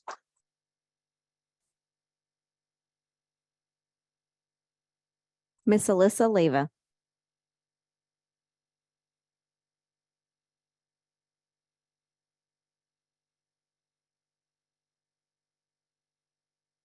Might take my time because it's kind of personal. When I was a youth in high school, I had an advisor who basically gave me leadership development. She saw my potential and she knew about the lack of resources at Franklin High School that was hindering my success and my potential that I could grow into. And when I was a youth advocate getting involved with the community, I was empowered to do so because of the impacts of violence, lack of resources, etc., being underserved.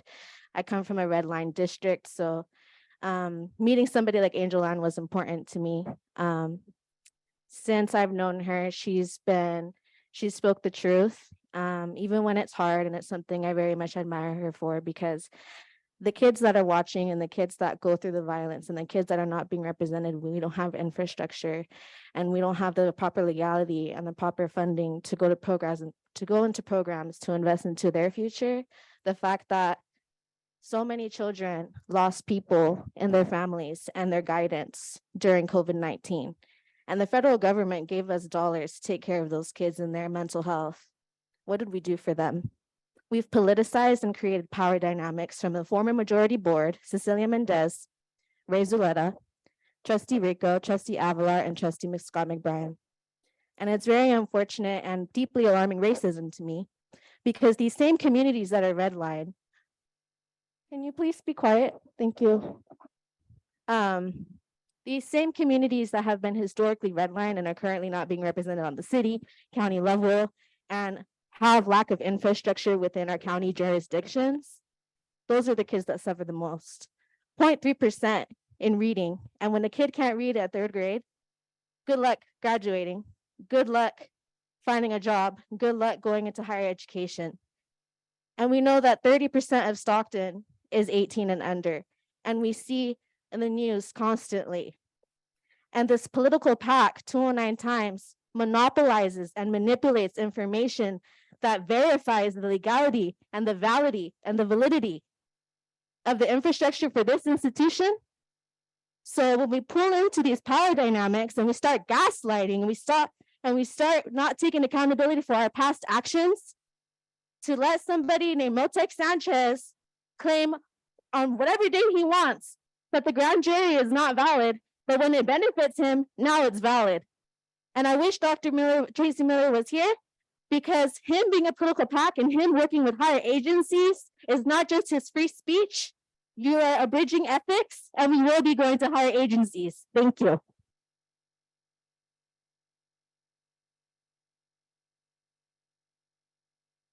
Reverend Ernest Williams.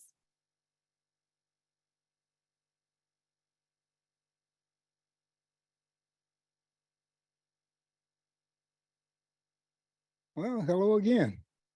I just wanted to rise up to this podium and say to everybody that's listening, whether you have influence or not, or whether you have a voice or not, or whether you are supportive or not of what's going on at Stockton Unified School District. I'm a product of Stockton Unified. I've lived in this county for over 70 years. I'm a graduate of all the local institutions here, including the University of the Pacific. And, you know, I've known Mrs. Flores for about 15 years. And she worked alongside of me. And there's a young lady that was up here earlier, Tony McNeil, who was holding another young lady's position that she used to have with Faith in the Valley. I'm also a member of Faith in the Valley. And I can tell you, integrity, honesty, and forthrightness comes from this young lady, Mrs. Flores. And I would back her blindfolded.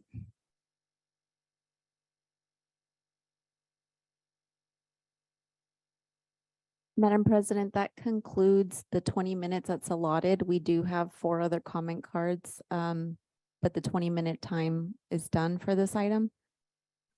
How would you like to proceed? Move on?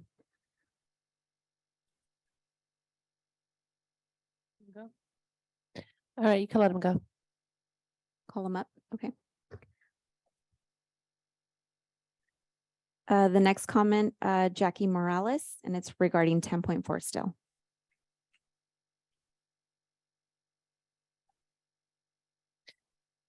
Can you call them up now so they could be ready next in line? After Miss Morales is Miss Carisha Boyd, and then Miss Tony McNeil. And then the last person was Miss Colleen Foster. She did leave her comment. She had to leave, and I could scan and send, or I could read it out loud.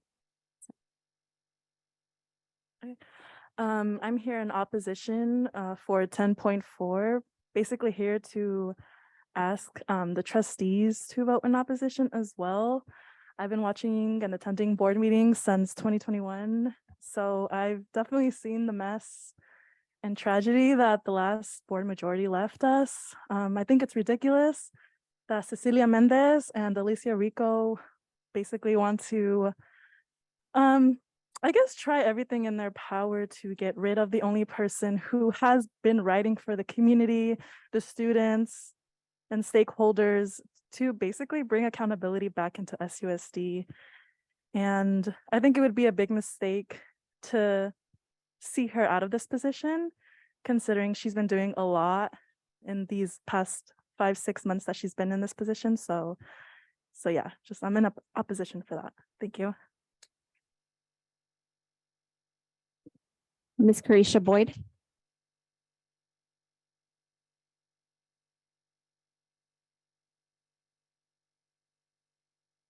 I'm gonna try to keep it brief and real. Hello, everyone. My name is Carisha Boyd. For those who don't know me, I am in opposition of removal of President Flores. I think it would be an injustice to her, the board. 6 months is not long enough to make a decision or move in on a committee member who's just barely coming out of training. It's a disgrace to our district to keep changing leadership and shifting leadership based off of petty accusations, no legal backings, no findings. We as a parents, we're tired of the petty back and forth. The previous year, no one wanted to come to the meetings because we were tired of you guys trying to sue each other and discredit each other. And when you guys did that, you discredited all of us. So when you make these type of decisions, you should stop going off of your personal feelings and find out what the constituents want, like the parents ourselves. I don't know of any of these representatives up here who are actually putting this agenda on this paper who've reached out to parents. I am a representative for the PAC. We were not contacted. I am a representative of the African-American PAC. We were not contacted. Our school sites were not contacted. So you guys are being elected to be in position to represent the parents. We are the taxpayers. And so when you make these type of decisions and you go on these little petty rants, you should inform us first, okay? Because I can go back to when I met Cecilia Mendez. I didn't know she was the president at the time, but she admitted to me openly that she was having private meetings at her house. And the reason why I know it was private, because it wasn't an open invitation to all those you represented. And so now you are here in 2023 going after the newly elected people who are actually making change. We're tired of it. So let's put a microscope on you, Cecilia. Let's put a microscope on you, Raymond Zulueta. Let's put a microscope on you, Rico. Yeah, clap it up, but we're going to put a real microscope. So once this is done with, I'm asking for those to be accountable. I'm tired of the inconsistent voting. So when you do vote, whatever your vote is, you need to give us an explanation on what you voting, because it's time for you to start representing the parents, the ones who are paying your bills, the ones that you are eating off of, running your credit cards up on. Yes, I've heard so much stuff, but I ain't heard nothing about getting new books for these kids. I have not heard anything about getting these literacy scores up. I have not heard anything about that. All you guys do is rant about our president, and she's still a representation of who you are as well. You sit at the same table. You guys eat from the same plate. That is such a disgrace. It's sad when I can go down to Southern California and everybody can say they know our district by the issues we have. They can, and they know that we got some of the lowest test scores in the state. Ms. Y'all need to Boyd. step y'all game up and realize who you really representing and stop being self-serving. Ms. Boyd, that's time. Thank you.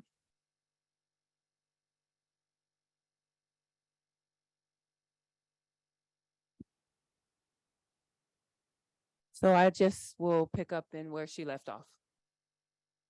Real talk. I do not come here, and I don't come here intentionally because it's almost like a Jerry Springer show. And I don't have that kind of time to waste. And we are all adults, and we're supposed to be representing our children. So one, it's already been stated, inconsistency, the rotating of leadership, that's just bad. Two, our public comments, I don't even know whether or not you actually take them seriously. And this is the only elected body that I've ever organized with and worked with that has not taken public comments seriously, which means you don't believe in the power of the vote, which you probably should, since the seats were significantly flipped this last voting cycle. So you might want to reconsider some of your actions, especially the newer individuals that are here, because just like you got here, you might not get back. I want to make sure that that's clear. You don't have to be re-elected to your seats. This community is very frustrated with the juvenile behavior of those that are sitting in seats of power. Yes, I said that. We have staff that is here that is on salary paid that hasn't been home. We have 4 officers that are here because they have to be here because it's their job to be here. You all are here because taxpayers pay you to be here. We're here because we are part of the community and we desire to be here in order to inform. But everybody that is paid to be here, you're wasting our time. This is a waste of our time. This has nothing to do with our students. This has nothing to do with the educated staff. This has nothing to do with our school districts. This has nothing to do with any of the buildings, any of the infrastructure, any of the things that really need to take place. This has to do with you all and your inability to work together. That is a waste of our time. It's a waste of taxpayer dollars. It's a waste of time. And I'm looking directly at you and individuals that are be here. And I want to say this as well. There were other individuals that sat for years in the seat of the president that she sits in right now and stayed there. Not quite sure why.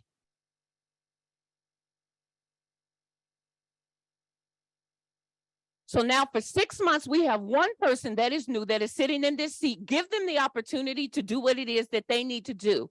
Give them the same space and time and grace that was given to you, because you probably shouldn't have been there as long as you were, however you remained. And the fact that you're still here is just beyond me. Do better. Now, thank you. That's time. Thank you.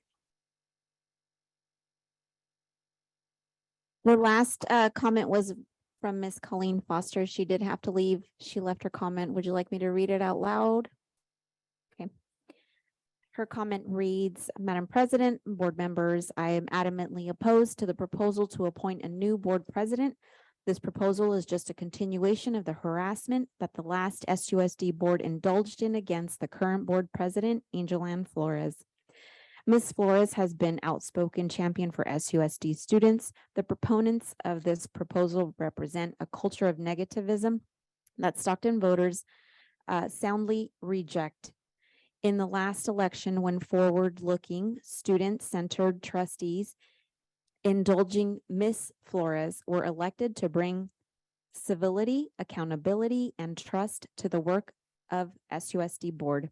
This self-serving proposal should be soundly rejected by the board. Signed, Ms. Colleen Foster.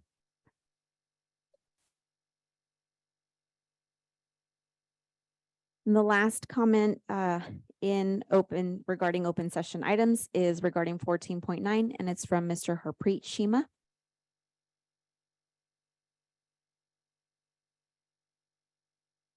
Sorry, I just really don't want the actual meeting to start.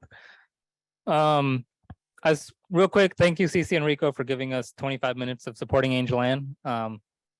So great job on that. The California Education Code 41372 requires that 55% of United School District's current expenses of education should go towards salaries of classroom teachers, which includes teachers and instructional aides.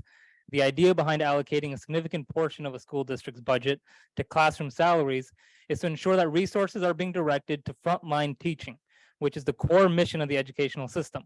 By spending a substantial percentage on classroom teachers and classroom aides, the school district would be investing in the quality of the education that students receive.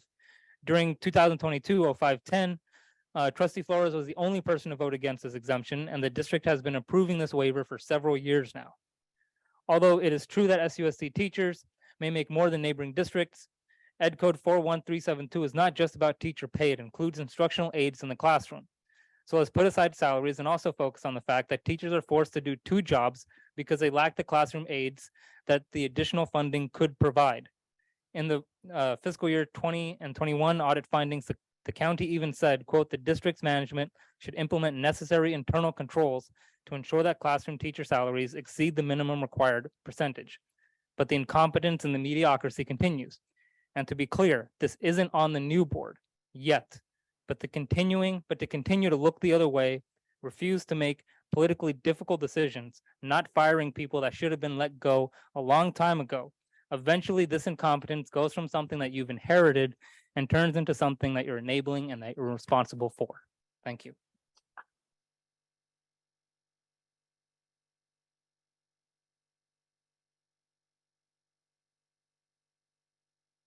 Vice President Stephen, that concludes the last comment under 5.1.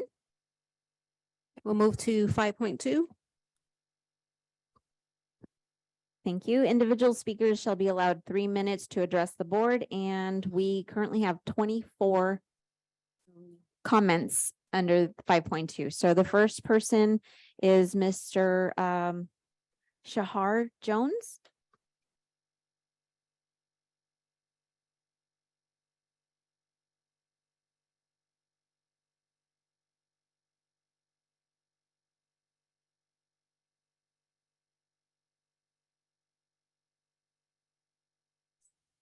Thank you for letting me speak today. I come before you in an attempt to change the complaint process. We need a uniform complaint process that neither favors teachers, administrators, or parents.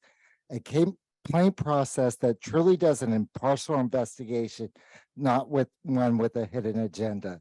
As it stands right now, the sole purpose of Constitute Services is to defend those district members and fight the parents tooth and nail. Ms. Flores, you stated during the board meeting of April 18th that you're considered a bully and that you fight on the side of parents. This is false. You have your own agenda and you submitted stuff to attorneys to defend those that discriminate against a child with autism. You hired a team against a parent that is unrepresented. Why? Because you know you are in the wrong. You know what was done to my son was illegal action, and you're trying your hardest to save face. It is David versus Goliath, but if you remember the story, Goliath or David won. For Ms. Wandel to claim that all actions that Ms. Mata and her staff did were appropriate is false. They did not implement my son's BIP, something I can now prove as parents did not elect to pick up their child. I have multiple signed documents from Ms. Mata herself stating that my son was sent home due to autism. So, and one last thing I'm going to say is maybe you can do something that is completely foreign to you rather than submit stuff to your attorney. Maybe for once you can work with the parents. I know it's a complete foreign concept to you. You could listen to our concerns and truly address them. Thank you.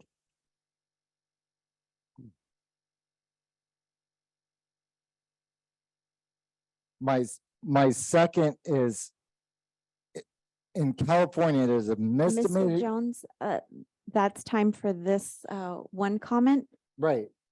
Yes. So. Are you're done with this Yeah, comment? So yeah. we'll call you when it's time for your other Okay. comments. All right. Thank you. So sorry. No worries.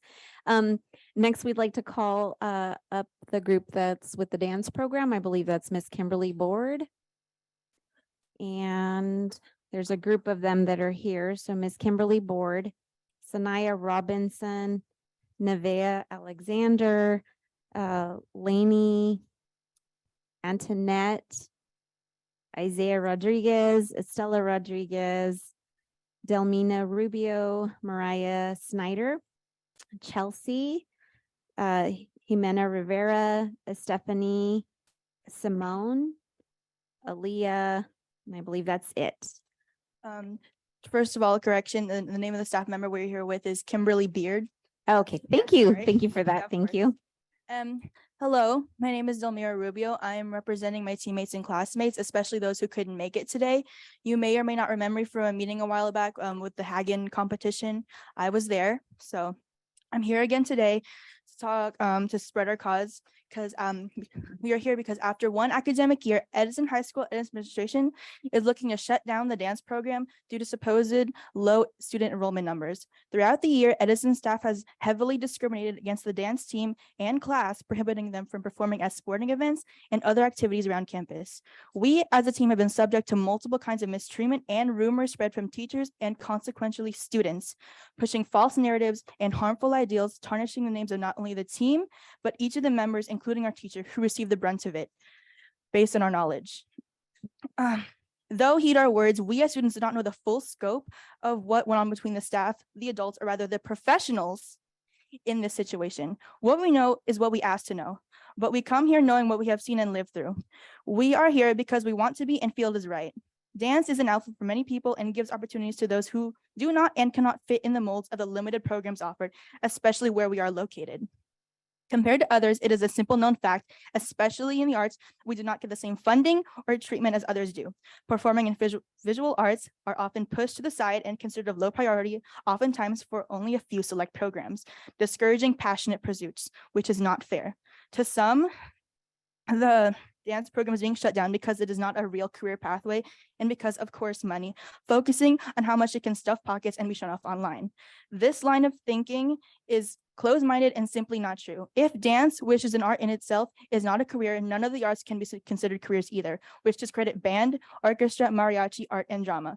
Would those be considered not careers or real? Are those all to be shut down because it doesn't stuff pockets? Does administration deem a quantity and how many students can be pumped into a class better than the quality education given to those passionate about the subject and want to pursue it professionally? Are those more important than students? Bottom line, considering the past issues with Edison, we as students are not so sure anymore. If student interest and enrollment are truly the issue, consider what is done in class and after school practice, the strenuous activity that utilizes the full body, which at its fullest potential can simply not be contained. With the space provided, not to mention the incredibly less than ideal conditions in said space and the lack of opportunity given to practice elsewhere, the number of students is exactly what should be expected for the first year of a program that wasn't even given the honor of being promoted or acknowledged beforehand. I myself didn't find out at the very end of the last academic year, and I had to find out through forms for electives. There was no mention, no posters, nothing. Anyway, it prevents, anyways. Even so, a few years ago, some of Edison's most popular and successful extracurricular and elective programs, including sports, did not exist until someone somewhere, presumably. Sorry, Ton, that's time for you. I have it's a long story, but anyways. So Thank you. Thank you.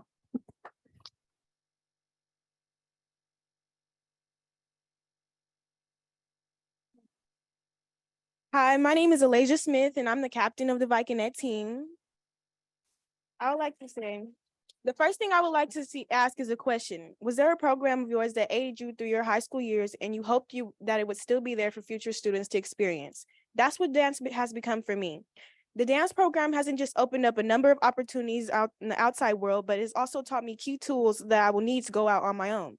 To be a dancer, you have to move with precision and confidence, and you have to trust that your movements will speak for you. Miss Kim will always tell us what makes people feel like you are their favorite dancer.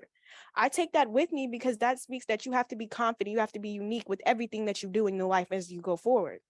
Before starting dance, I barely talked. I had very few close friends, and I definitely didn't know half of the things that I've learned today. I didn't come into this team expecting to be where or who I am now, but I love the person that dance has helped me become, as well as for other members who I've seen flourish as well after they've been here. And I will say it has not been easy for us girls. We have been talked about by students as well as adults that are no longer involved in our community, but still have left a huge impression on our team. We are aware that we are new, but we're only new because in the last 25 years, we are the first team that has expressed the culture of what we do as a majorettes and dance. Throughout my senior year being on the dance team, we have fought for a place at Edison, being told by a former principal that he approved this program and could drop it with the snap of a drop. Some of our members have relationships with other teams of our school, but was told by the former cheer coach not to talk to us at all because of whatever they had against us. And we cannot be closely, and also we were told that other staff on campus cannot be closely involved and have to remain neutral in what we do because and we should own our best fight is to come to you because nobody else will advocate for us. we also know that the Edison team, cheer team has told other people that our program will not continue, and that does not help people come and try to join or with our numbers at all. We've had barely any support from adults around us, but nonetheless, we continue to fight because this is an important cause to us. I did not come here to complain about the wrongdoings that has happened to the team, but to advocate that despite everything we have been through, that we persevere and we continue to advocate for our program because we love it and the outlet it has become for everyone. I hope that we can continue to this program so that it can be what it has been for me for future generations and the girls that are already here that you see standing here as well. Thank you.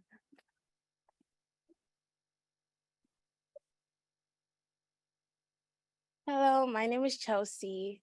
I am a freshman at Edison High School, and I'm not gonna lie, coming to a new school can be really hard, especially coming from a different country. It's hard for me to fit in, and I've always seen dance as a part of me that I can express freely because it's who I am, not just me, but for everyone. And when I first came to Edison, I found out that there was a dance program, and I was just so happy because it's very hard to fit in with a lot of people. And that's just me, to be honest. And it has given me the confidence. It has given me self-love. We've become a really big family, and that I really feel like that should not be taken away from any of us.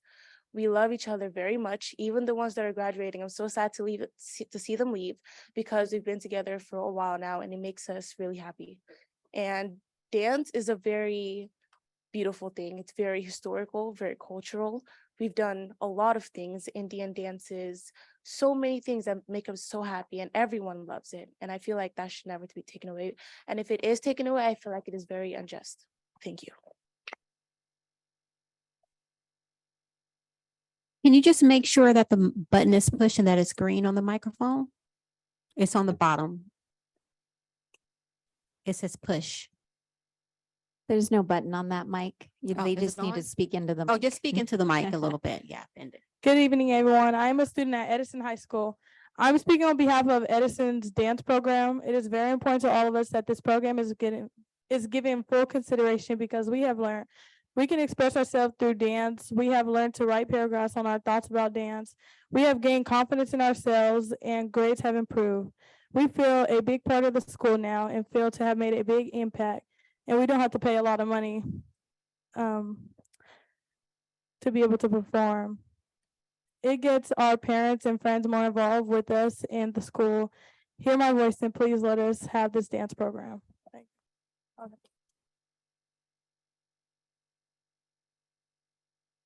Hello, everyone here today. My name is Antoinette Castillo, and I am a student from Edison High School. So this dance program is really like a lot to the school. Like it's really fun, and not only is it just fun, it means a lot to most of us here because we can express ourselves. We're dancing without feeling others like judging us. Like our girls on the team are really supportive. Even Miss Kim, she's really taught us a lot, and yeah. It should stay because not only is it just dance, we're hip hop and it expresses culture, and yeah.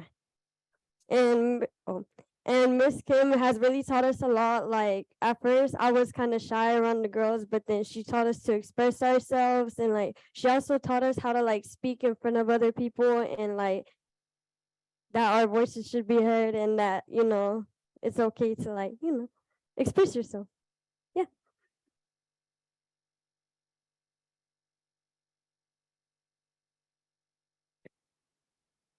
Hi, my name is Jimena. I first started dancing when I was little, and then when I got to Edison, I didn't know there was a dance team, so I had to like pick that class because I really wanted to dance. At first, I really didn't like the class, I'm being honest, but then later into the months, I started feeling like we were actually coming together and bonding, and I would have never met the people that I met when I first entered the classroom.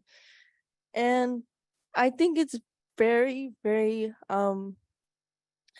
very wrong just to take away something from us, even though we didn't do nothing wrong. And I would have never met the people that I met today, and they're my closest friends now. So thank you.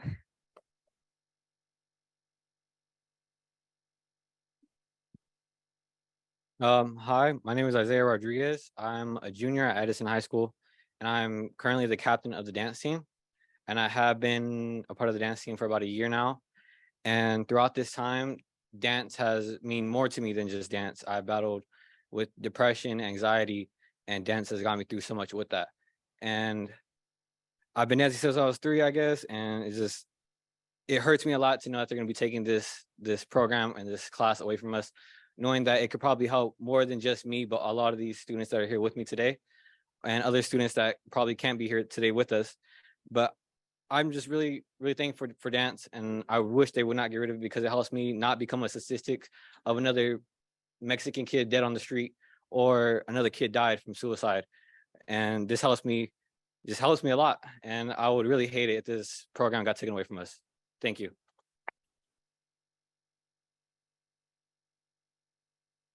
Hello, I'm Simone Scott. I'm a team mom for the Viking Majorette and dance team.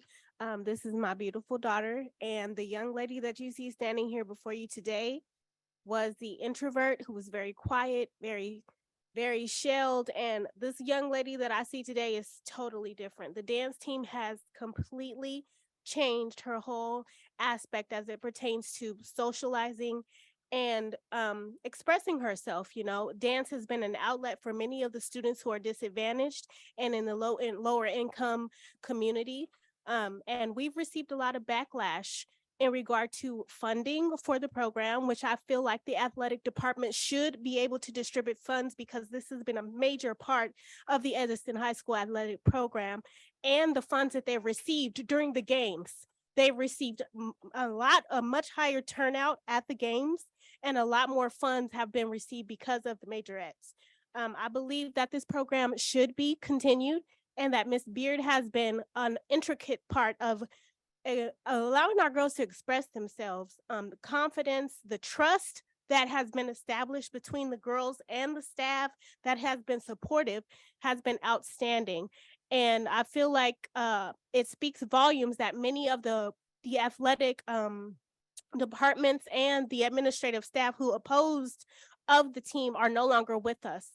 And it just speaks volumes as well, as the kids that you see here today were very chill. They're very much more outgoing.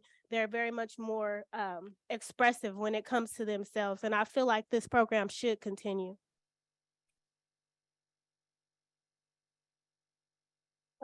Hi, my name is Linnea. I'm from Edison High School. Dance is important to me because it keeps me going, and it just takes my mind off of all the bad things that I have been through. Dance is the only thing that can keep me going. Without it, I don't know what I would do.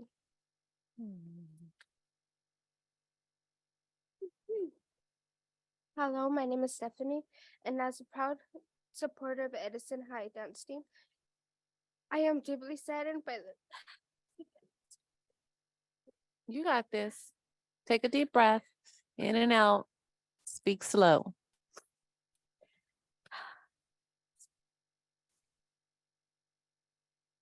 There you go. Blow it out. I am deeply saddened to hear that the dance team is going to get canceled. We have worked so hard to perform. We've been practicing almost every day to be able to perform, to be able to to show what we feel.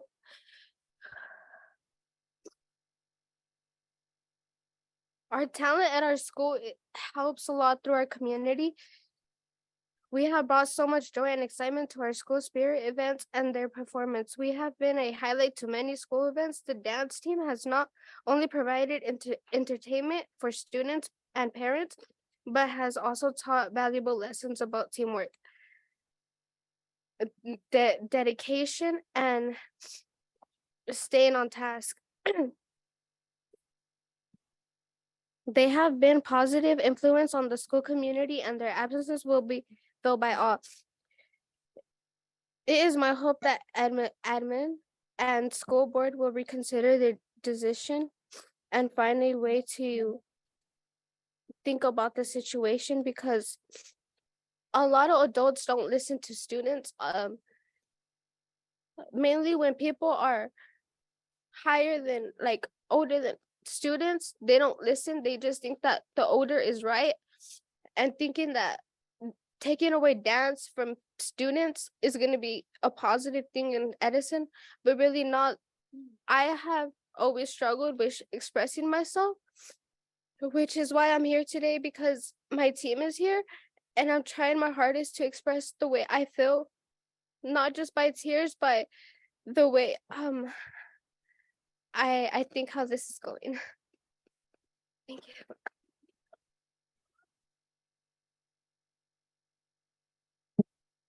And I believe you guys, if you guys would grace our girls for the courage for coming up and speaking. They have a 2-minute presentation that they want to show us of the work that they do. So if you guys. We can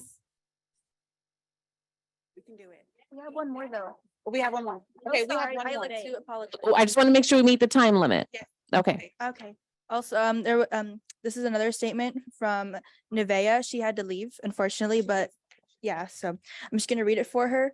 The reasons I want to keep dance. One, I really can express myself and tell people how I feel without saying a word. Two, I really appreciate Miss Kim for coming to Edison and giving us students so many different opportunities in her class and letting us build a family/foundation with the other guys/girls on the dance team and in the majorettes and all over and overall her letting us have fun and how we can get along, etc. Thank you. Oh, and lastly, sorry. I didn't finish my own statement, but I would just like to say we are gonna have a showcase coming up. So if any of you would like to come, it's on the 17th and 18th at Edison. It starts at 6. If anybody would like to come to watch us perform, we're gonna perform a lot and we really appreciate it. Thank you. I'm not sure if I have time to speak, but if you guys would like to see them perform, you guys want to perform? Okay, then they want to perform for you guys. We can do that. Or you can hear me speak, whatever you guys need. How about let them Perform. Yeah, let's perform. Just do your best. Have fun. Okay, let me get my.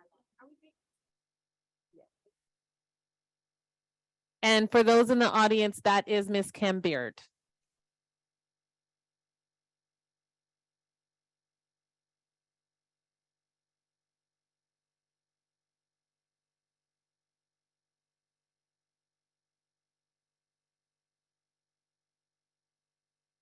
So I had the opportunity while they get ready to visit their dance performance that they did yesterday at Edison. And it was, remind me the name of that? Is Bali? Oh my God, it was good. It was good. Face them. So this way the audience could see there's more of them than us. All righty. Are you guys ready?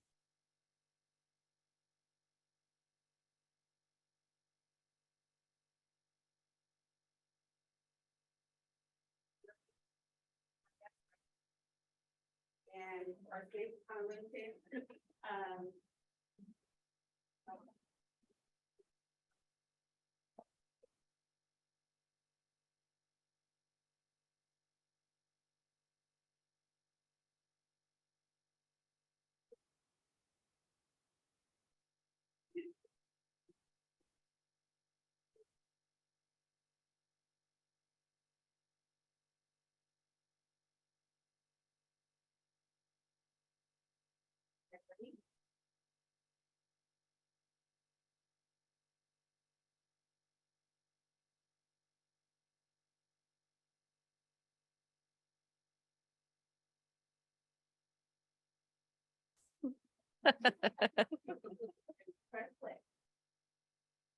Oh, hold on, wait. All right.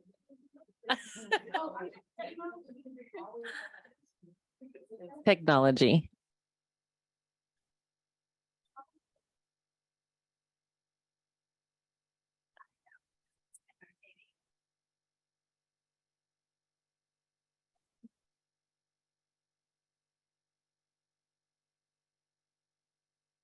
So para los madres que están en aquí ahorita, este grupo son de Edison y me hablaron porque me invitó para mirar su danza y quieren hacerlo ahorita. So, gracias.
Well, that didn't leave me emotional at all. Thank you so much. Thank you, Ms. Bird.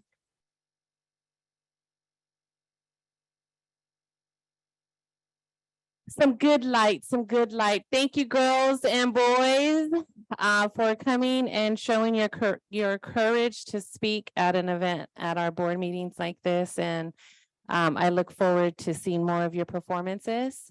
And thank you. This is what I love to work for. This is my goal, to support these programs.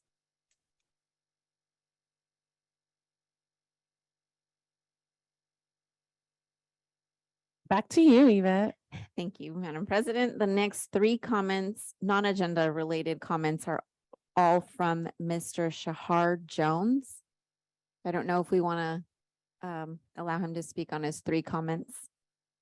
That's fine. You can go ahead and come up, but I just want to clarify, we don't send anybody after you, okay?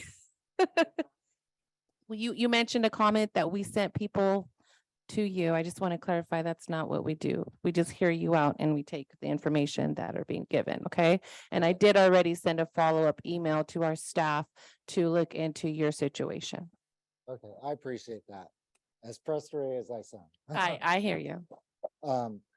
In California, it is a misdemeanor crime for someone to make a false police report of a crisis that results in a response from an emergency vehicle, an Amber Alert, or an evacuation. Per PC 148.3, violation is punishable for up to 1 year in county jail, and so on. When Miss Mata had the police called on Ethan's mother, I would like to know what the threat was. She was days away from giving birth to her child, and to call the police when she could hardly walk. If they claim it was due to my stay away order, that was not current at the time and I wasn't even on campus. It wasn't until I received a phone call from my son's mother that I came on campus. Was it with my son's interest to call the police, have him witness, excuse me, have them witness and him shaking in fear? Miss Mata, Mr. Rossi, and Mr. Martinez, I want to know what the threat was. I think the threat was that you had a special, that you have a parent that knows special education laws, rules, regulations better than you and your staff. Not because we've wanted to, but because we've had to. For Miss Womble not to look into retaliation is absurd. I have all the recordings from the district PD, and I can show that the police were called before the parents even arrived on campus.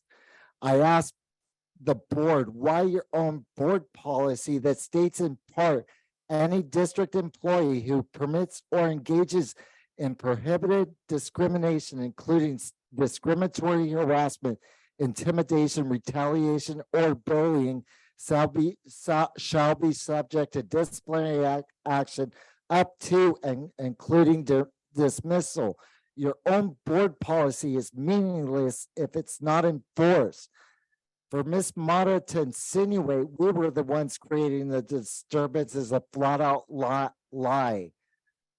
But I guess it's rules for thee and not for me. Furthermore, the fact that Miss Mata fabricated a story that I own guns and she felt threatened. First of all, I've never owned a gun in my life. Secondly, if she felt so threatened, why did she request to meet with me on a number of occasions to discuss my constitute service complaints? It's because she was threatened by a parent that knew, you know, his facts about special education and advocated for their child.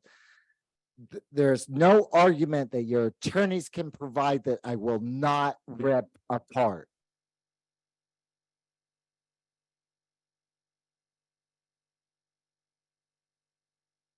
Mr. Jones, that's time for that comment. Yeah, so I was actually finished. Okay, good. My second one is actually pleasant. I want to recognize a teacher that is well deserving that of the recognition, will probably not talk to me after this. When my son was in the third grade, you know, as you're aware, he has autism. There was a Superstar Assembly award, and he constantly came home in tears. It was during two of these assemblies I witnessed something that I will never forget. A teacher by the name of Miss Pascal, who consoled him not because it was easy, but because it was hard. She saw a child in distress and she did the right thing. She thought to herself, how could I help this child no matter?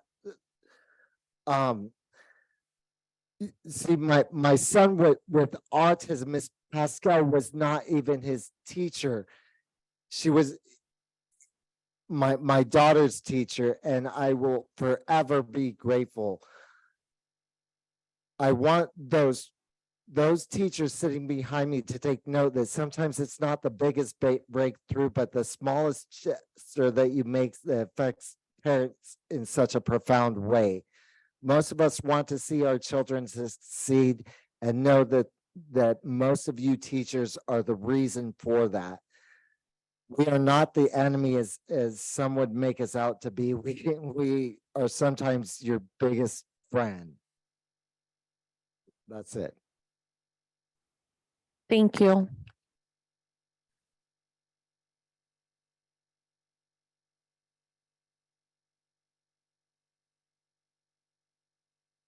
On December 7th, 1941, the United States was attacked on Pearl Harbor. Having a keen sense of what occurred shortly after the attacks, Admiral Yamamoto said, and I quote, "I am afraid all I have done is awoken the sleeping giant." Well, I'm afraid all that has been done to me has awoken my sleeping giant, because I will not rest until something is done about my son. We as parents should not be pushed out of school. If Pearl Harbor is the day that will live in infamy, January 26, 2023 will be my day in infamy, the day my son was viciously attacked. However, I can't put into words how proud I am of him. He did not let the discrimination, the retaliation, the intimidation break his spirit. He is still standing. He is still strong. And there's nothing that Mr. Martinez, Miss Mata, or Mr. DeRossi could have done to break them. They tried and they failed. And as a result, and all that he had to endure, he is my hero. But there's one thing to know, that similar to Roosevelt's Day of Infamy speech, no matter how long it takes me to overcome this premeditated attack on my son, I and my righteous might will win through absolute victory. Thank you.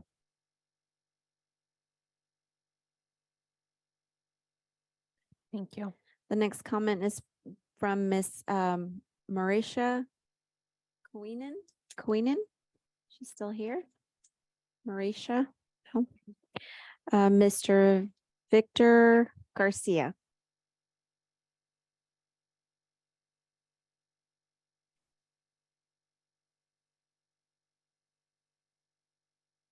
Hi.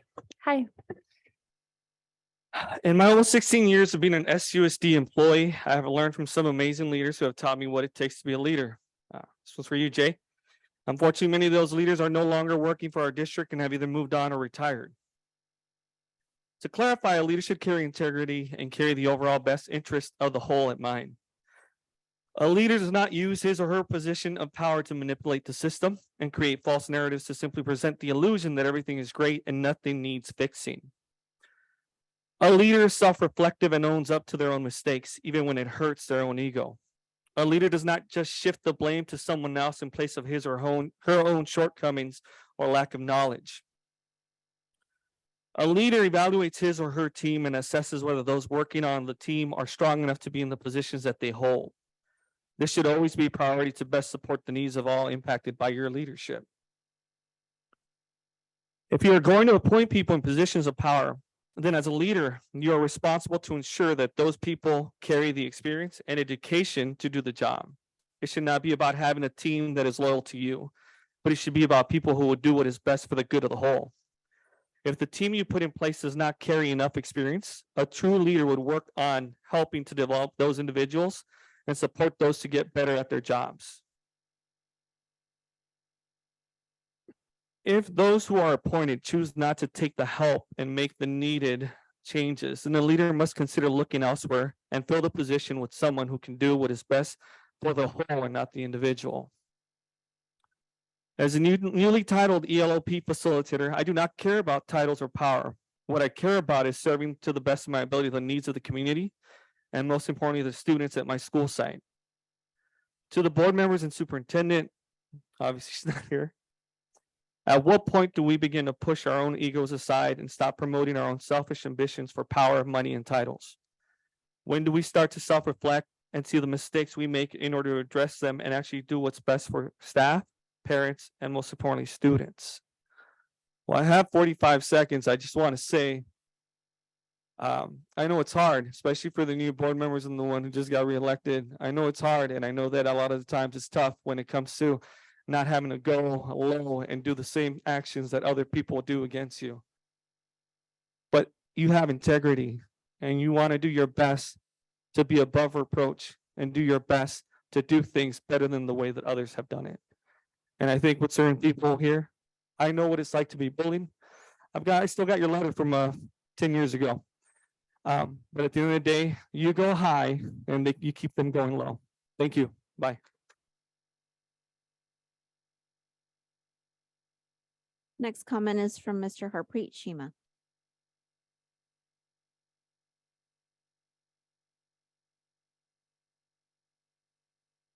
Okay, last one, I promise. At the last budget committee meeting, the CBO brought up that we're getting a new financial system. Joanne said that we're switching from Business Plus to Escape Technology from Frontline Education, but I have serious concerns about the likes of Joanne and Willie leading the switch to a new financial system. First of all, we're told that we aren't hiring new positions until a new superintendent comes. And so you're avoiding making or delaying making some major decisions until then. But then why are we going to put the responsibility of switching to a new system in the hands of someone who has resigned from her position as CBO because accountability feels too painful? SFUSD has spent over a year and over $15 million trying to fix their mistakes when they switched to a new system without proper preparation. Perhaps we should heed the lessons from our neighbors. From what I understand, you're supposed to run both programs in parallel. Make sure that the new system is giving you the same results as the old one. Frankly, from what the county has responded with, it's not clear that the current business office leadership knows how to get correct data out of our current system. We don't have a complete understanding of our bonds, of our Title III spending, of our ESSER funds, but somehow we're expected to believe that our district can switch to a new system while the current system is still a mess. Is the contractor supposed to transfer the data? If so, can we just hire them? Because that means they would have a better understanding of our financial situation than our CBO office does. What it seems more like to me is an attempt to cover up old tracks and start with a new slate. But that new slate would mean wiping away responsibility, and at the end of the day, it's not going to bring the money back anyways. I think trustees need to speak to the various departments and employees who have to use this system and decide whether it's appropriate for us to continue making this switch right now, or if we should delay it and make sure that we have competent staff in place to make sure that this switch happens smoothly. Thank you. Miss Alyssa Leyva. Okay, thank you. Dr. Ines Ruiz. And then I just want to make an announcement, if you guys don't mind. We have parents here who have been waiting to present, and I would like to move it so this way they could present before we move on to the consent. If you guys are all okay with that? Good? Okay. Hello, my name is Dr. Ines Reese Houston. I am a Vice President of Reaching for the Stars Academy with astronaut Jose Hernandez. We as a board are concerned. Our request is to add our Reaching for the Stars Summer Academy to be part of your agenda for the next board meeting. We did not have an opportunity to discuss. It's not even in front of you. Committee decide to put it aside versus actually reaching for the stars for our children. This is a unique program. It's a strong program. It started in the summer of 2011. I am one of the founders with a lot of SUSD partners, University of Pacific, teachers. All of us worked really hard to make this real. If it wasn't for COVID, we would have had our 10th year anniversary in 2021. As you all know, this program is a program that goes from 6th grade through 12th grade, and the children develop 6, 7, and they keep coming back every year to build their skills on science, technology, engineering, and math. There seems to be a lack of communication. We were denied. Why was the final decision made? Not even giving us an opportunity. Who was on that committee? Please don't take away our children opportunity for reaching for the stars. This is a consecutive program. They build and grow with a hands-on opportunity. It is unique. You're going to make Sacramento Unified School District, City Unified School District be continuous at Oak Park Community at University Pacific, but you're going to deny the longest, the first, the best in Stockton Unified history, Reach for the Stars Academy, to not continue? Let's discuss this. Let's make this real. Our families are calling, wondering if they need to plan their summer around this amazing unified program that enriches our community, that is different, that is unique. I'm gonna cry if Stockton Unified don't have this, and Sacramento builds greatness. Come on, Stockton, we're the first. Let's be strong and proud that we have a Reach for the Stars Summer Academy that builds and creates leaders through STEM, on a university campus, that they can go for the next 6 years to be great astronauts, technology, pilots, engineers, mathematicians, and teachers in the STEM fields. Please make this a reality. Put us on the agenda for the next board meeting so our Reach for the Stars Academy have just and can continue on with our families, our teachers, and curriculum that is so needed to enrich and enhance our community in the STEM fields. Thank you very much. Ms. Carisha Boyd.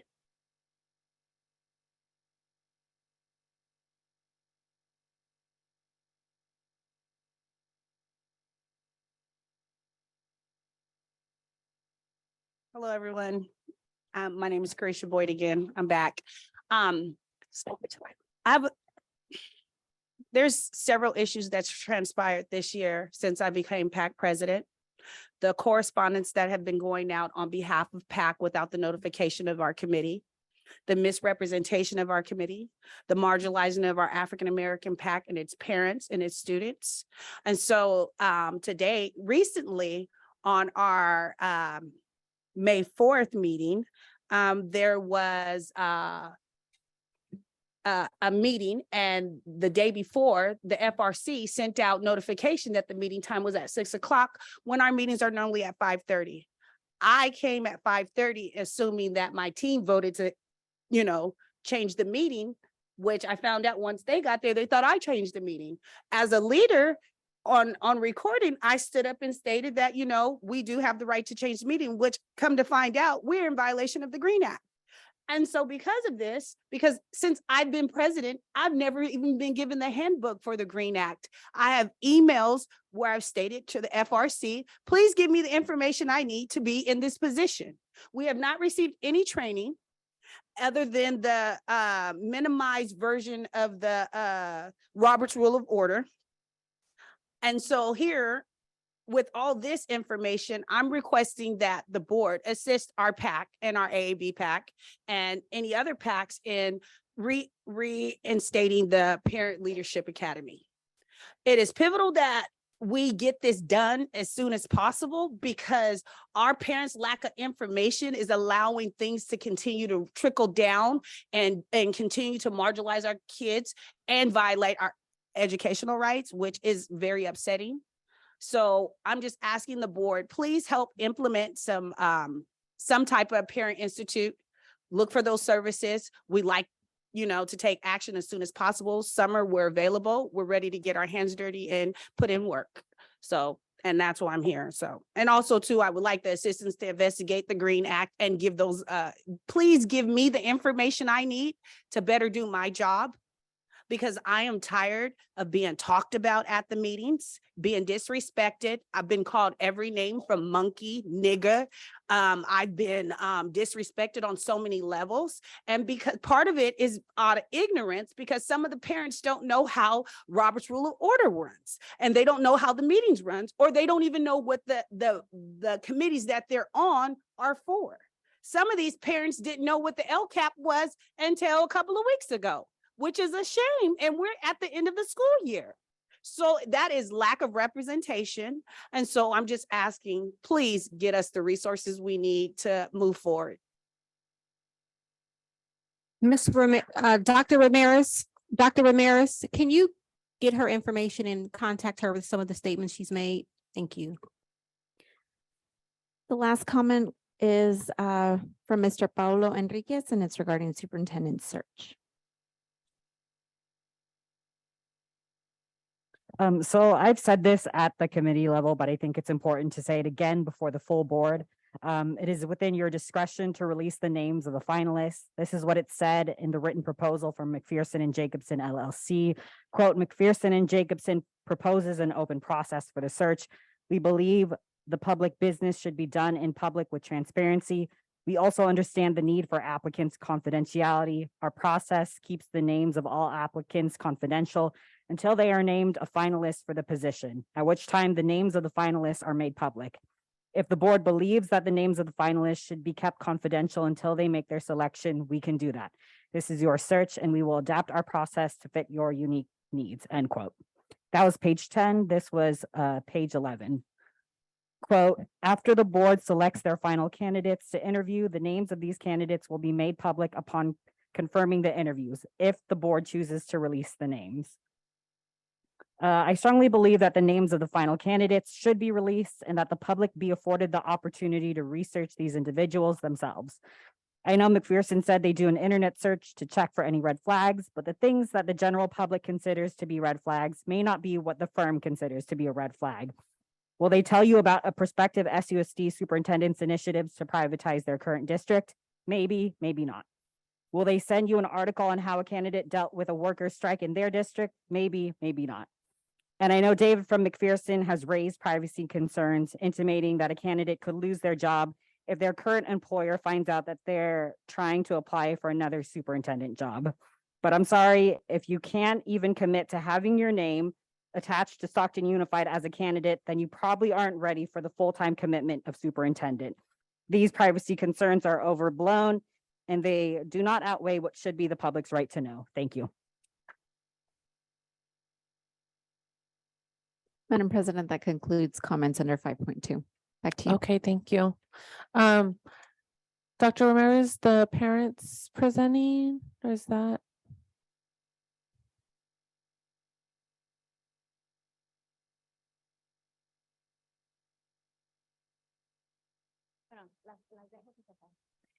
Can you remind what agenda item are they? 7.2? 7.2. Okay. Good evening, President Flores, Vice President Stevens, Board Trustees, and community. I am happy to introduce our DLAC officials. They will be presenting as part of the requirements under California Department of Education. This is one of their responsibilities to push out a EL, English Language Learner Needs Assessment throughout the district and give you an update of their findings. So I will, without further ado, will get out of their way and let their president, Ms. Shirley, lead the presentation.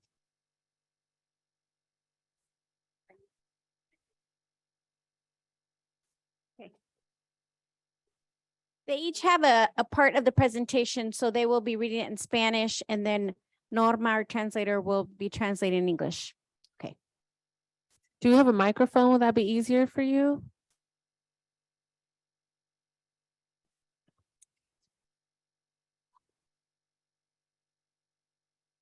Buenas noches a la mesa directiva y a la comunidad. En esta oportunidad estamos presentando nuestro informe sobre la encuesta de necesidades de estudiantes aprendices de inglés, actualización y recomendaciones del Comité Asesor de Estudiantes de Inglés del Distrito, ELAC. Good evening, board and trustees and community. We are presenting our English Learner Needs Assessment Report, update and recommendations from ELAC, the District English Learners Advisory Committee. A continuación presentaré a nuestro comité de ELAC. Yo soy Shirley García, presidente de ELAC. I will introduce the members of ELAC. I'm the president, Shirley Garcia. Lucía Vega, vicepresidente. Lucía Vega, our vice president. Camelia Bernal, nuestra secretaria. Camelia Bernal, our secretary. Francisca Noyola Mejía, sargento en armas. Francisca Noyola Mejía, sergeant at arms.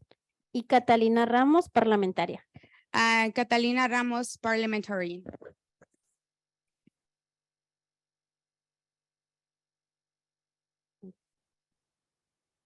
Como parte de DLAC, nuestra visión es crear una conexión entre el distrito y DLAC para abogar y actuar con equidad, para crear oportunidades para que los aprendices de inglés tengan éxito y también crear diferentes oportunidades para que los padres puedan construir capacidad de liderazgo. As part of DLAC, our vision is to create a connection between the district and DLAC in order to advocate and act with equity to create opportunities for English learners to be successful and also create different opportunities for parents to build leadership skills. We want to the best academic pathway and educational experience for all English learners. Queremos que el camino académico y experiencia educativa para todos los estudiantes aprendices de inglés sea exitoso. We want to the best academic pathway and educational experience for all English learners.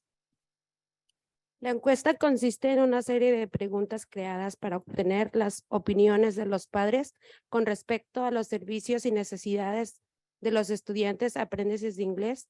Hoy vamos a proporcionar una breve actualización sobre los resultados. The EL Need Assessment Survey consists of series of questions created to obtain meaningful feedback from parents regarding EL student services and needs. It is given in paper and digital format, given in February and March every year. Today, we will provide a short update on the results. Los resultados de la encuesta de necesidades de los aprendices de inglés nos dieron una mejor comprensión de áreas. Debería ser un enfoque de SUSD para nuestros estudiantes de inglés. Los datos fueron útiles y claros sobre las áreas de necesidades para nuestros estudiantes aprendices de inglés y sus familias. Los gráficos que ven en la pantalla nos muestran que el 89% de nuestros padres de aprendices de inglés están practicando de diversas maneras en nuestras escuelas, pero solo el 70% tiene una sensación de seguridad para los padres y familias mientras están ahí. Son los resultados como estos los que nos proporcionan áreas en las que nuestro distrito puede enfocarse. The EL Needs Assessment results give us a better understanding of the areas that should be an SUSD focus for our English learners. The data was helpful and clear, and the areas of needs for our English learners and their families. The graphs you see on the screen shows us that 89% of our EL parents are participating in a variety of ways in our schools, but only 70% get a feeling of safety for parents and families while they are there. It is results like this that provide us with areas that our district can focus on. Perdón. En la pantalla puede ver algunos resultados más en una visita de comparación desde el año pasado hasta este año. Este año un 17% más de padres, ahora el 42.3%. Desconocen el currículo del ELD que se está utilizando en los sitios, así como un 17% más de padres, con un 38.9% que no entienden los porcentajes del ELPAC. También hubo aumento ahora en un 21.9% que los padres no estaban seguros o no sabían que sus hijos fueron identificados como aprendices de inglés. Algunos de los resultados se mantuvieron en niveles similares a los del año anterior, pero aún son áreas en las que debemos centrarnos. Fue genial ver que más padres, un aumento del 19%, ahora el 70.7% saben que se pueden proporcionar traductores y servicios de interpretación para ayudarles. On screen, you can see a few more results in comparison view from last year to this year. This year, 17% more parents, now 42.3%, are unaware of the ELD curriculum that is being used at the sites, as well as 17% more parents. At 38.9%, not understanding the ELPAC scores. There was also an increase now at 21.9% that parents were unsure or unaware their children were identified as an English learner. Some of the results stayed at similar levels from the previous year, but still areas that we should focus on. It was great to see that more parents, a 19% increase, now 70.7%, know that translators and interpretation services can be provided to assist them. Aquí hay algunos resultados adicionales, destacando que nuestros padres que han visitado la oficina de comunicación ELD, el desarrollo de inglés y el bullying. Basándonos en resultados, sabemos que el 30% de nuestros padres de aprendices de inglés que han visitado los sitios 7 veces a más, esto ha sido pues muy importante, y a pesar de que los padres que han visitado menos de 6 veces al año, sí, cuando han ido a las escuelas se les ha preguntado cómo responden a sus llamadas y mensajes, dando el resultado que el 65% de nuestros padres dijeron que la escuela responde con prontitud, lo que deja un margen para mejorar. Y casi el 80% de los padres de aprendices de inglés también declararon que la instrucción de ELD ha mejorado el desarrollo del idioma de inglés de sus hijos. Cuando se trata de la seguridad de nuestros hijos, la intimidación en las escuelas debe ser un tema a revisar. El 48% de los padres dijo que la intimidación es un problema casi siempre o a veces en sus sitios. Here are some additional results highlighting our parents visiting schools, office communication, ELD, and bullying. Based on the results, we know that 30% of our EL parents have visited their site 7 or more times. This is great to see, although the majority of the parents visit less than 6 times a year. When asked about how the schools respond to their calls and messages, 65% of our parents said the school responds promptly, which leaves some room for improvement. Almost 80% of EL parents also stated that ELD instruction has improved their child's English language development. When it comes to the safety of our children, bullying in schools should be a topic to review. 48% of parents said bullying is a problem almost always or sometimes at their sites.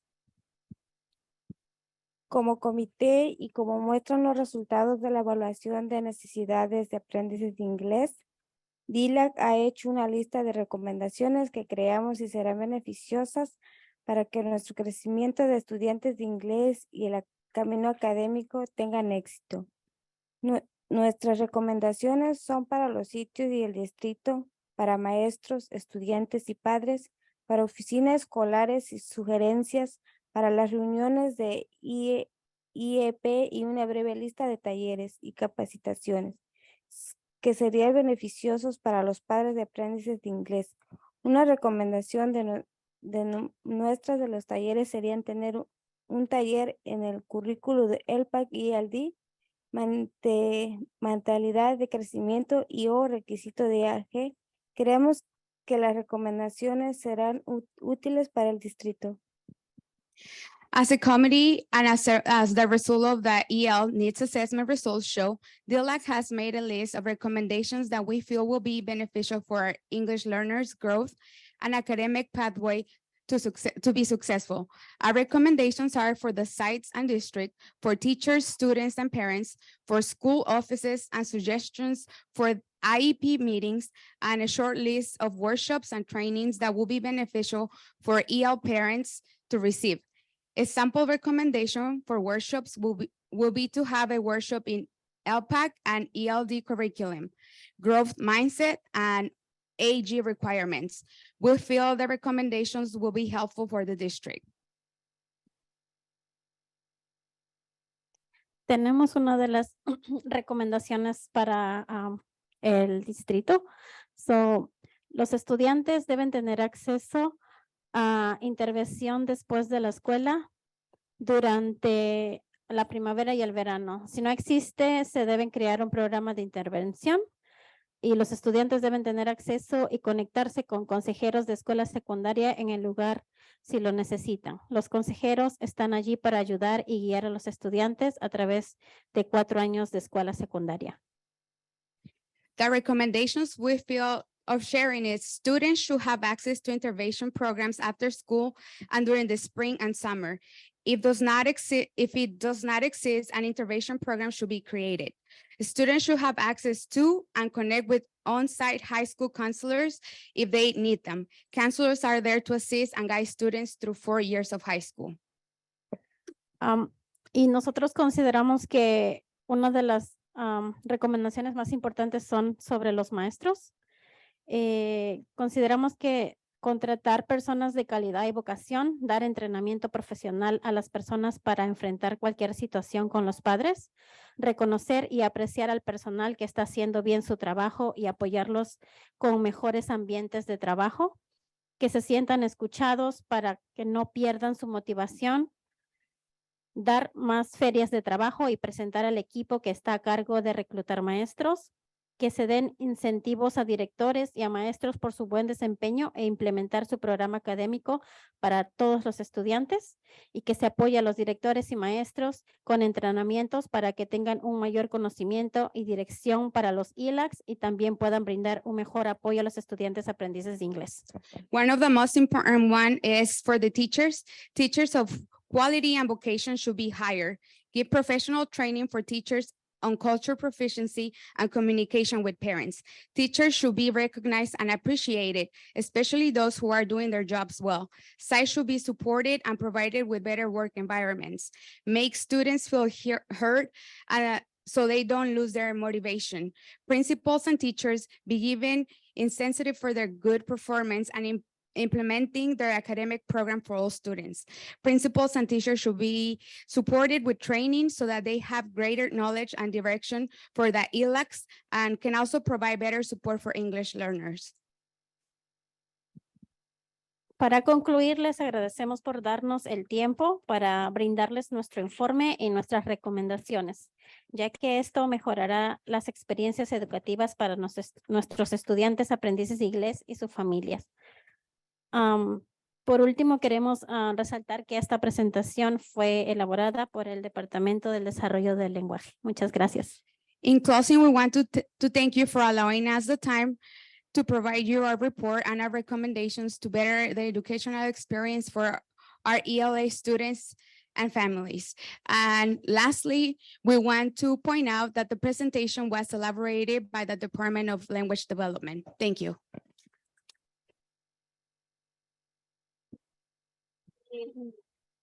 I just want to say that this is a prime example of advocacy from our parents and allowing them to have input and voice. So very proud of you. My heart is full of love for all of you. I so miss you so much, and so much appreciation to Paola. She is the parent liaison that is continuously helping and supporting them. Thank you so much, Paola. Muchísimas gracias. Ustedes hicieron muy bien. I was waiting, estaba esperando para mirar ustedes aquí enfrente haciendo una presentación.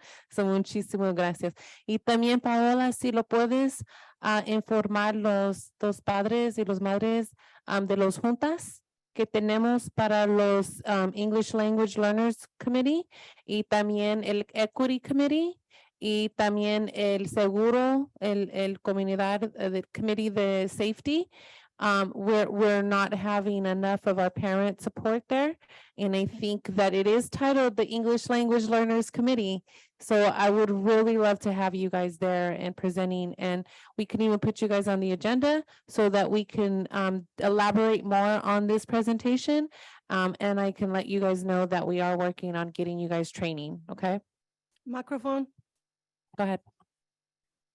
Les quiero dar las gracias por haber venido. Estoy muy orgullosa de ustedes. Cada una de ustedes las conozco. He comido con ustedes. Me he sentado con ustedes. I want to welcome you to every time that you want to reach me, you can reach me. I'm always in the streets. I'm always in the parking lot, you know. I want to welcome you to continue coming to the board and to be feel positive that you can come here. Les quiero dar las gracias por sus sacrificios que han hecho como mamás. Ha sido un camino muy fuerte para todas ustedes, pero les doy las gracias y les doy mi saludamiento a ustedes porque han sido buenas mamás, grandes mamás y han ayudado a muchas mamás que vengan. Les doy las gracias for everything that you have done. You always did it yourself. Thank you and God bless you. Gracias y que Dios las bendiga. Can I have the microphone? Thank you. Muchas gracias y bienvenidas nuevamente. Es un gusto tenerlas con nosotros hoy aquí. Yo vengo de ese comité donde ustedes están. Quiero que sepan que yo sé lo difícil que es estar sentado en esa silla. Yo sé el trabajo y los sacrificios que tenemos que hacer como madres para servir a todos nuestros estudiantes, no solamente a nuestros hijos, sino a todos. De verdad, desde el fondo de mi corazón, se los agradezco que estén hoy aquí con nosotros Es muy importante que todo lo que ustedes aprenden y que todo lo que aprendemos lo compartamos con los demás padres afuera para que empiecen a saber todo lo que ocurre en nuestro distrito, para bien y para mal, pero es muy buena información que le lleven ustedes a los padres. So de verdad se los agradezco. And I just telling them, so I really appreciate that they present today. It's really hard to be in those positions. The sacrifices that we had to do, we had to sacrifice our own children to yes support to the rest of the students, not only our children. So it's including all the students around the district-wide.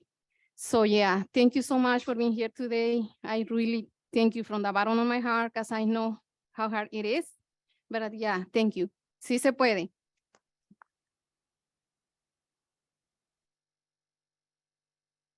Okay, we're going to go ahead and jump back to the agenda, which is item 6.1, approval of the consent items, and Yvette will read the oral announcement. Does any trustee have any item they would like removed for separate consideration as an action item? After any items are removed for separate consideration, there will be a vote on the consent items without any discussion. Back to you, Madam President.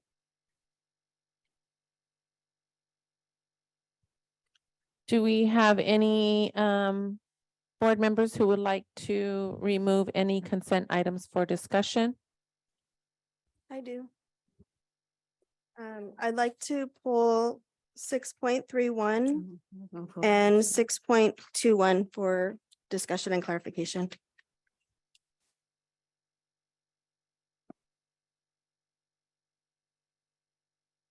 Six, 3, 1, and what was the other one? 6, 2, 1.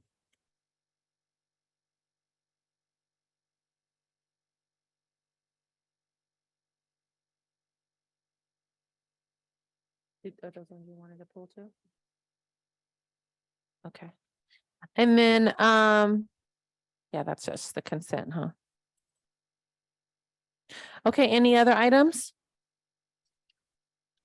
Can I get a motion to approve with the two items, 6.21 and 6.23, to be pulled for discussion? Motion Stevens. Second. So motion by Steven, seconded by trustee Cologne. Roll call vote.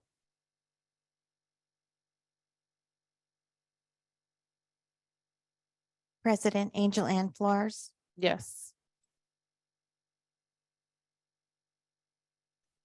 Vice President Stevens, Yes. Clerk Cologne, Yes. Trustee Danair, Yes. Trustee Mendez, No.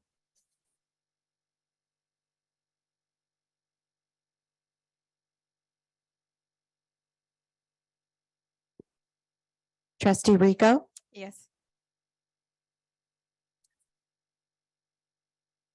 Trustee Zulueta. Yes. Motion passes 6-1. Okay, and we'll go ahead and open up discussion for 6.21. Just wanted clarification on the date, because it's passed. I didn't know if that should be maybe a ratification instead, or maybe wrong date. 2-1. It was approving, it's a conference, which is beneficial, but I just questioned the date.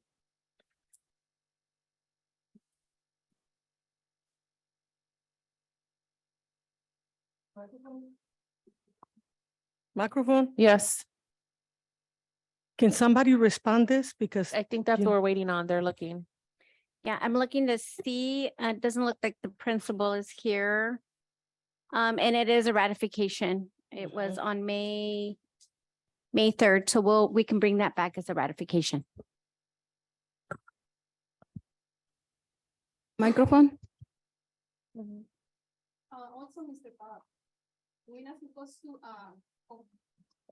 not supposed to vote the rest of the items before we come to discuss. we just did. Not for the vote. Yes, that was, We did? yeah. Oh, I'm listening. Thank you. I'm not clear of the question. Trustee Rico, the vote on all the items that were not pulled was appropriate.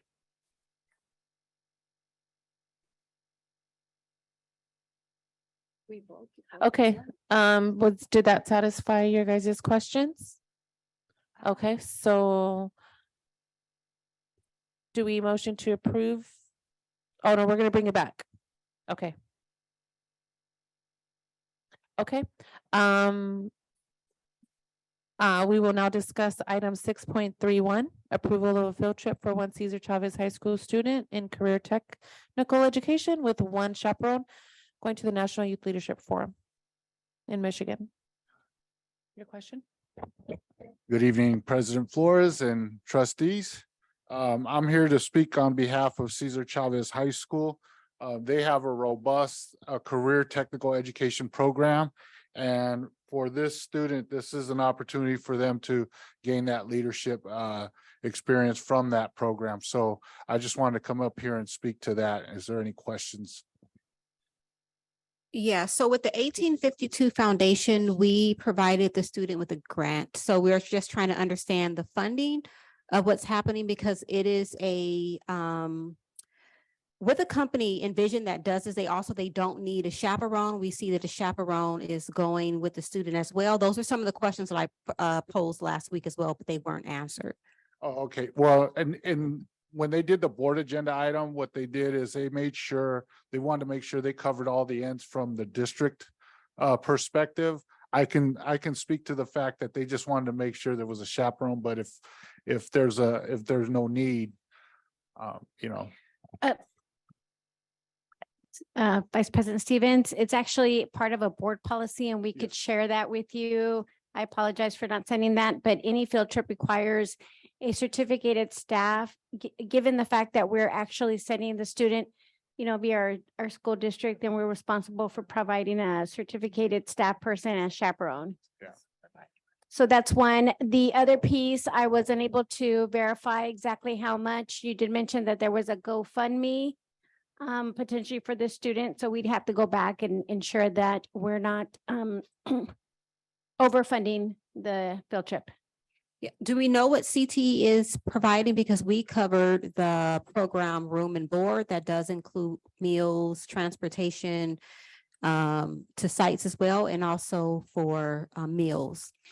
When I checked in with CTE, I believe it was for the chaperone. So they were covering the chaperone, the adult that was going with the student. So my question is about the program. Yes. So I'm familiar, I am familiar with this program. Yeah. I'm also really proud of the students at Chavez. I was recently able to visit and I know they're doing some awesome stuff at that school. I also know that National Youth Leadership Forum holds many different types of these kinds of camps, and a lot of great students also are invited. I'm also familiar, this is kind of like a for-profit company. So I really am supporting this student in their endeavors.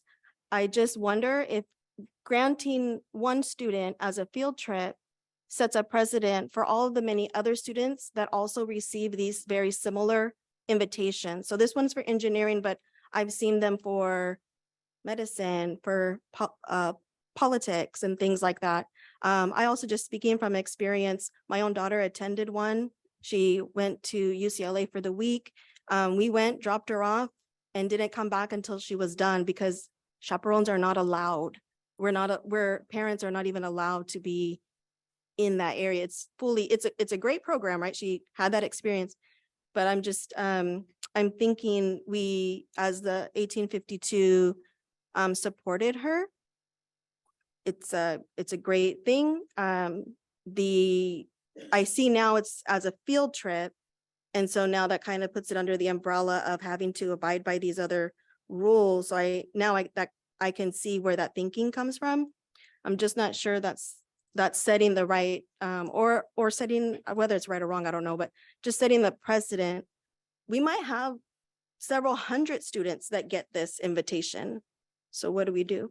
I also want us to think about, we have new partnerships created with our neighboring, our hometown colleges.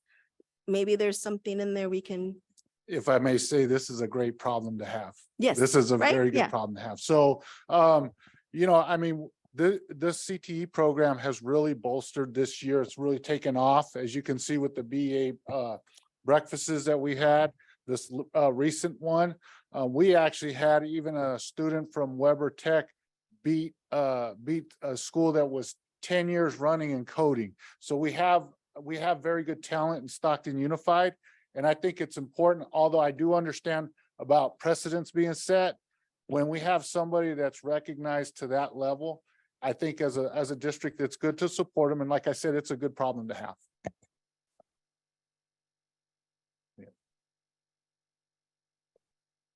Any other questions? Any other questions? Yes, microphone. Go ahead. I think then Colon make a very good point. And this is the truth, we wanted to support everything, but it's opening the door for little problems. Like you said, it's a big problem to have.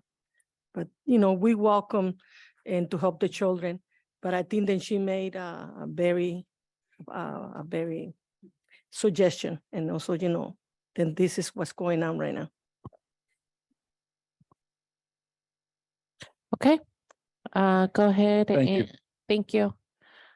Is there a motion on the floor can I get a motion to support Stevens, 6.31? motion to approve 6.31. Can I get a second? Second. Seconded by Rico.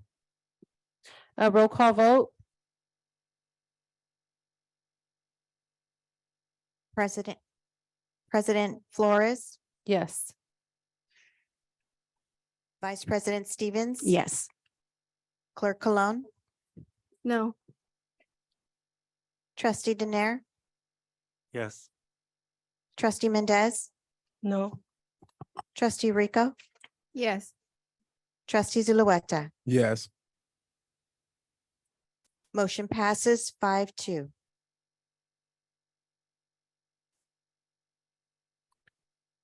Okay, moving on to item 7.1, our presentation for the ESSER 3 update with Dr. Susana Ramirez. And I see it's 10:15.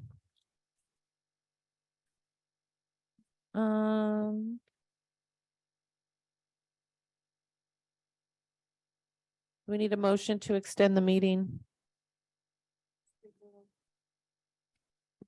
To 11. to 11. Can I get a motion to extend the meeting to 11 p.m., please? Motion Stevens. Seconded by Flores. Roll call vote. President Flores, Yes. Vice President Stevens. Yes. Clerk Cologne, Yes. Trustee Denaire, Yes. Trustee Mendez, no, Trustee Rico, I'm saying. Trustee Zulueta. Yes. Motion passes 5-1 with one abstention. Thank you. Back to you, Dr. Ramirez. Good evening, everyone. My name is Dr. Ramirez, Susana Ramirez, and this is Tiffany Ashworth. She's administrator from the State and Federal Programs Department. As requested through agenda review by President Flores, we are bringing an update on our ESSER funds. As we move towards greater transparency, we're providing a spreadsheet with some detailed allocations. But before we go there, we want to preface with some information. And I just want to share with the public, I'm not sure how this works, but ESSER 3 update, that underscore, if you click on it, I would actually take you to the board approved document. I'm hoping that everyone is familiar with the actual ESSER plan that was board approved almost 2 years ago. So with that said, next slide. ESSER 3 purpose provides funding to local education agencies, which is districts, through section 2001 of the Elementary and Secondary School Emergency Relief, which is ESSER 3 fund, to address the impact of COVID-19 on elementary and secondary schools. Just a gentle reminder. Next slide. This is the snapshot that is actually on the board approved plan. So it's sectioned off of a total at that time. It was a projected 156 million approximately. Since then, we've gotten maybe $300-400 more because it sort of reconciles after what's projected and what we actually receive. And at that time, it was broken up by what we, and Tiffany can explain a little bit more about an 80-20, 80%, 20% and other. And that's why you'll see strategies for continuous and safe in-person learning. That would be the 80% of the total amount of about 102 million. The 20% is addressing lost instructional time, which is about 40 million. And then use of any remaining funds or other is at 14 million. And that's how at that time that leadership broke it up for a total of about 156 million. So if you actually go into the plan that's on board docs, you'll find that. And then we'll just get right to it. We'll dive into the spreadsheet that you all should have received a copy of it. We did bring some extra copies for the public. And again, this is through our journey of transparency. We are working with the Director of Research and Accountability, Dr. Jason Murphy. We are planning to launch a dashboard specific to ESSER. We know that there's been a great ask around transparency and what the dollars are funding or where they're intended to be allocated. So I'm going to hand this over to Tiffany so she can walk us through the spreadsheet. And you can ask questions. And again, this is it's in progress. And then we could kind of walk you through the rest of the process for the end of this school year and what we expect to happen at the beginning of next school year. Thank you, Dr. Ramirez. President Flores, Vice President Stevens, Clerk Colon, and trustees. So the spreadsheet that I have provided for you and also the public it's front and back. It's the same information. It's just filtered in two different ways. One side, and it's based on the header, is filtered based on the ESSER 3 plan categories. And then on the reverse side is by department. So if you're interested as to what departments the projects are associated with, then you can look at that. So the spreadsheet, and I'm going to go by the department side, looking at, for instance, business services. There are several projects that are identified based on what the plan had already identified, and it was very vague, so which has led for us to work with our departments and project leads, project contacts for the development of the mini plans, because we needed a little bit more information in order for us to allocate those funds for that are associated with the COVID compliance and regulations. So it's not just that we're spending funds, but we have to make sure that we're spending them in an appropriate manner. We are getting heavily audited on these funds, and it will also allow for us to identify specifically how those funds are going to be used in supporting our students.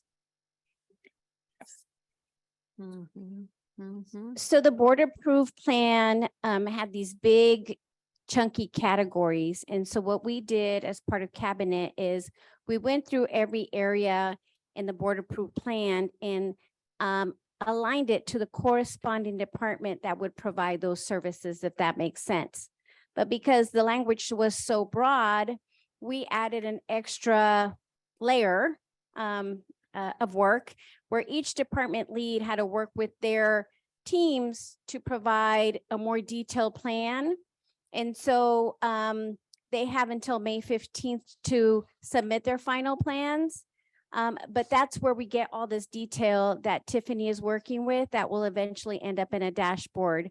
It's very tedious work to pull every vendor, every partner, but in this way we could at least track the categories a little bit more detailed in terms of what or how they were intending to spend their funds. And if it didn't look compliant, then the plan was pushed back and they needed to rework it. So just in summary as to where these plans are at right now, I have 15 mini plans that have been approved, which means that they've submitted their description. I've been able to review it and they have met it appears that they have met the criteria of the learning loss component or addressing COVID-related responses. Of those plans, I have 8 that are pending. I also have 8 that have been received, meaning that they've been received. I just haven't had a chance to review to determine whether or not they have met a certain compliant component or not. I have 1 that has been rejected and has been asked for resubmission because it's actually being funded. The project is being funded by another funding source. So to avoid duplication. I have 9 projects that are completed. And when we're talking about completed, some of them might be because we're looking at multiple years of funding. So when you're looking at the purple and it's 21-22 ESSER 3 expenditures, some of those are considered to be completed based on that because they were expended. Like we paid out for a COVID-related activity prior to a plan coming in. And then I do have several that are unknown because I have not had a chance to actually go back into the submission tool and pull them down based on what they've submitted. So I still have a couple of more, about a week or so to be able to pull them in based on our deadline of May 15th. And in 21-22, we did not have this process in place. It was just through conversations this year and the ask from the board and community to be more transparent.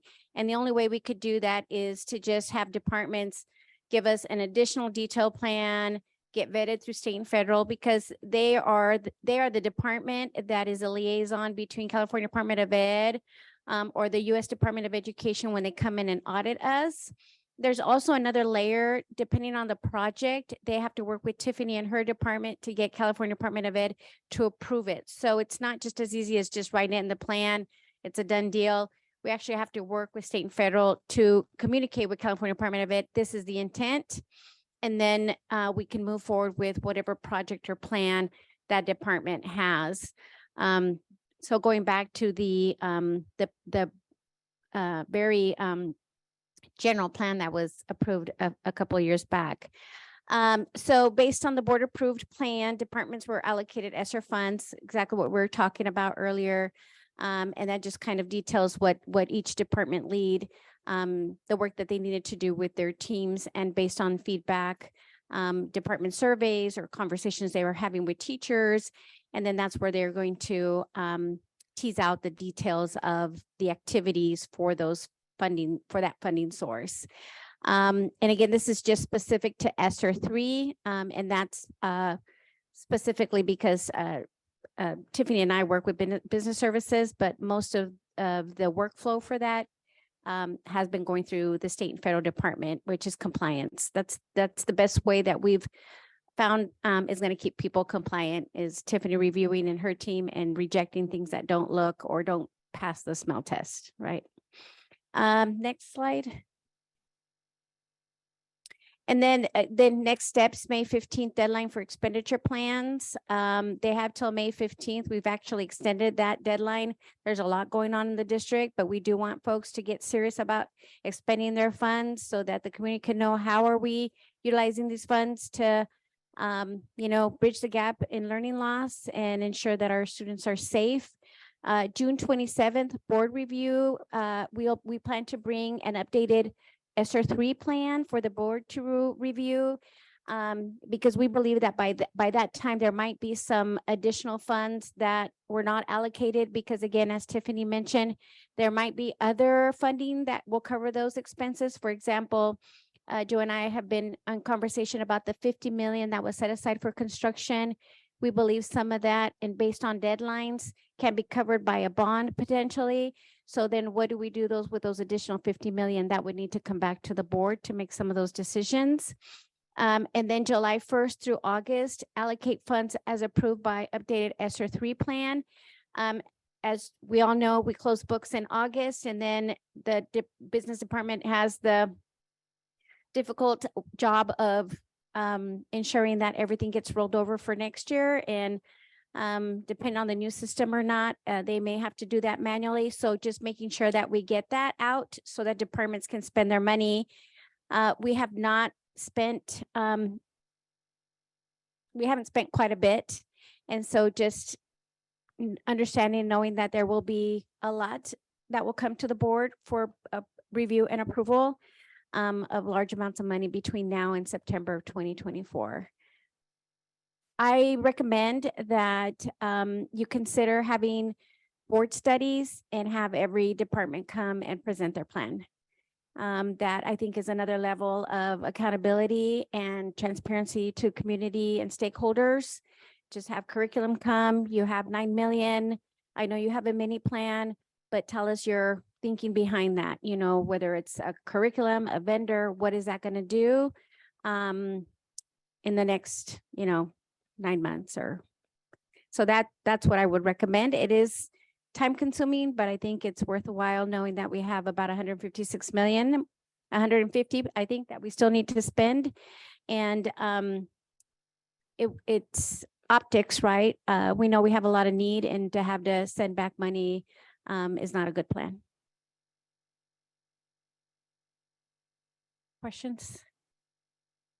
Yes, microphone. I would like to thank you for coming today, to that way, they can see where the money is, where is really the money is.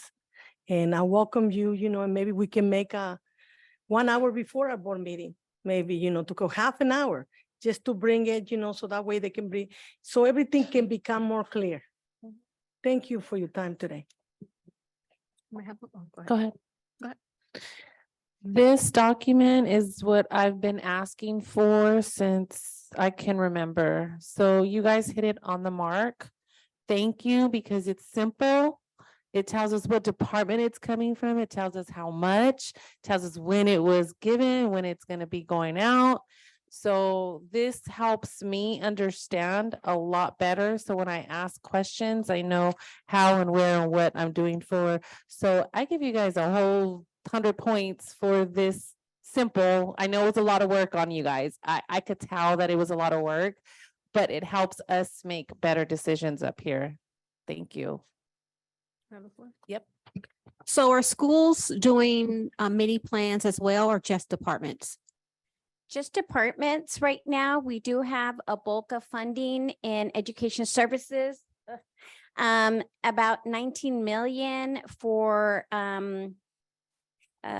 expanded learning. That is part of what will come back in June 27th, because we do need to break that up, and we understand and hear that there's needs at school sites. For example, visual performing arts, we just heard that earlier. So once we do that, but our education service directors would be responsible for ensuring that happens, and not put the burden on the site principal. We would just include it under ed services. Okay, and then just an observation, I noticed that there's no allocation for funds for family engagement. We can look into that, Vice President Stevens. Okay. It was based on categories that were in the board approved plan, so it might have not been a category, but that could be changed on June 27th. Okay, thank you. I like the idea of your recommendation for board study sessions. Are you suggesting we do that before the June 27th? Yes. Yeah. Okay. And how many, just like, if we do an hour, we could actually get 3 departments, right? 20 minutes, but they should be able to bring their mini plan and be able to speak to how they plan to expend the funds. For those departments that do not submit a mini plan, the funds will be rerouted and redistributed. For example, Family Resource Center, because we know there's needs. I mean, that was sort of the blueprint, right, of what the board approved, but it doesn't have to stay that way. And if so, departments have other funding, and we have had some departments say, we already have this grant or that grant. We might not utilize those funding. So let's redistribute them and redirect them to school sites or other programs that do need it. And another question, because I might have missed this part of your explaining. So looking at this graph, there's the 4 different columns in purple for the allocation. Well, first is allocation. So that's how much was expected to be given for these projects. The next 2 columns both say expenditures at like 1/4, 1/2 of the year, second half of the year. I missed a part why there's 2 columns. Oh, the third column that is 21-22 expended, ESSER 3 expenditure should have been the balance. Balance. Yeah, I'm sorry. So that was a typo on that. It should have been that third column, that third purple should have said balance and not, or remaining balance. Okay. So that would be reflected on both sides. So I apologize. Okay. And then the last column is the allocation for this current school year. Right. So what we did is based on some of the expenditures, based on what was remaining is how that came through. So if we look at, let me find. So if maybe like there's like the first line of expanded learning, books, reference materials. Right. And then go down the line. Oh, no, wait, wrong line. Sorry. One right above it, education services, department support and resources. Yeah, so we there's- started out as $1 million. Mhm. There was 82,000 in expenditure. The remaining was 917. And then there were a couple of other expenditures that brought the total down to 873. So Okay. Thank this you. will be further defined as we move forward with those expenditures and so forth. We are looking at having periodic progress reporting. So and it helps with milestones. So when the projects are being implemented, we can take a pulse point and determine where are we at? Have they started? Are they slow to start? Are they almost done? What do we need to do so that we're not getting to the point at this time next year and we have a large bucket of funds that we're trying to figure out how to spend? So that's part of what we're looking at too. Just a question regarding like science camp. For students who lost the opportunity to go to science camp because of COVID, were they extended like another opportunity to go to summer camp or another educational enrichment opportunity? Yes, that is 1.8 in our 22-23 LCAP, and it's outdoor education. So there was an allocation that was assigned, and that is for elementary. And that was, I think curriculum was looking at 5th grade first, and then moving on for the other sites. So they're probably going to have to relook at what their project looks like to provide opportunities for this other students that are missing out on that opportunity. That was funded out of LCFF. Yes, supplemental concentration. It used to be site-based, and then last year we just rolled it into LCFF, and the board approved that. So all of our students have that opportunity.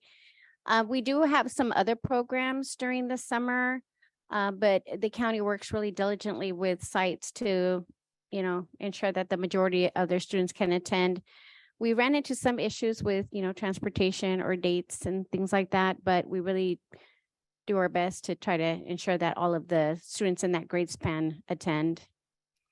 But if you find out about any specific schools, then you could let us know and we could follow up with curriculum department. I thought I saw Marcus that's why I looked back. Marcus in the audience, he was here. He's our science guy, our science specialist in curriculum department.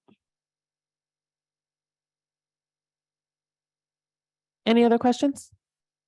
Okay, thank you. Good job. Thank you. Thank And then you, I would just recommend that during board study, as part of the process, that departments share and divulge partnerships and potential vendors and contractors. I think that would be very helpful. It's kind of like the pre-work before it comes to all of you. Thank you. It is 10:37, so consensus team up here, any suggestions you think we want to push through to see what we could get through and then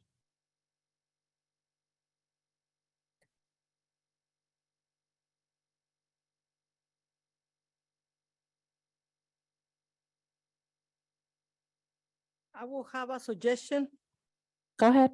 but putting together 9.1, 9.2, and 9.3 to cut time. Voting on all of those together. Is Yeah. that okay? Doug, can we vote on the board policies all together? I think the board should move on making such a group vote. But if there's anyone in discussion on that item, if anyone feels they need to be addressed separately, they deserve to be addressed separately. Can we vote quickly on it? Should be Instead achievable. of doing roll call, can we do all ayes in favor? You can use your judgment as board president if Okay. there's no question about an oral vote. But people should speak loudly when you ask for ayes and nays. Okay. All right, so moving on to item 9.1, approval of a second reading to revise board policy. All those in favor say aye. Aye. Aye. Any nays? Any abstentions? Unanimously voted 7-0. Moving on to item 9.2, approval of a second reading to revise board policy BP 4136 for non-school employment. Huh? Yeah, no, he said do them all one by one. So, okay, all those in favor say aye. Aye. Any nays? Pardon me, Madam President. Yeah. May I have a first and second? Oh, sorry. for Can I get a item motion? 9.1? Sorry, trying to get fast. If you All would- motion? Can I This get a would be for second? 9.1. Oh, same thing for 9.1. Oh, 9.1. Can I get a motion? Motion Stevens. Seconded by Flores. All those in favor say aye. Aye. Aye. Any abstentions? Any nays? Passes unanimously. 9.2, can I get a motion? I'll motion. Can I get a second? Second Stevens. All those in favor say aye. Aye. Aye. Aye. Any nays? Any abstentions? Passed unanimous. 9.3, approval of a second reading to revise administration regulation. AR 4161.8 family care and medical leave. All those in favor, can I get a motion? Aye. No motions. Oh, I will do it first. Can I get a second? I'll second. All those in favor say aye. Aye. Aye. Aye. Any abstentions? Any nays? Passes unanimously. We're gonna, item 10.1. Oh, there's a lot of work that's been done on those committees. Due to time, we're gonna, if it's okay with the consensus with the board, we'll go ahead and table that. Can I get a motion to table? Motion to table item 10.1. Can I get a second? I'll second. All those in favor say aye. Aye. Aye. Aye. Any abstentions? Any nays? Passes unanimously, 7-0. 10.2, brief reports of trustees' activities. Can I get a motion? Motion to forego 10.2. Second. Forego or table it to the next. Oh, meeting? table it. Forego means not to do it, but to table it. And just for clarification, I understood on 10.1, that's being tabled to the next meeting of the board. So this and It'll be tabled too. Yeah. So yeah, both. so if the motion on 10.2 2 is to table that, should be explicit as to the next meeting of the board. So table 10.2 to the next board meeting. Seconded by Flores. All those in favor say aye. Aye. Aye. Any abstentions? Any nays? Passes unanimously. Moving on to 10.3, cooperation with the district attorney investigation. Can I get a motion? It's information. Yeah, it's information. I just did, I had a question on that. I don't know if anybody can answer that. I have not been informed if the district attorney has made any attempt to reach out to any district staff. Have they showed up to the building? Have they questioned us? Like, what's their involvement? Can anybody from the staff advise of that? District attorney reached out to me and they came to visit me last week. District attorney has, no one's contacted me.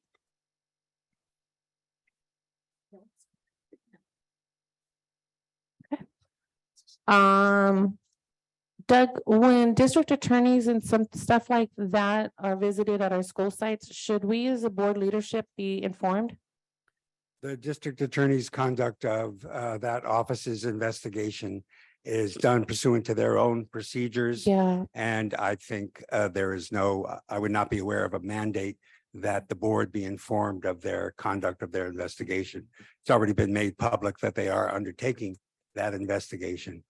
And if the board had a question about their procedures, it would be appropriate to direct staff to make that inquiry.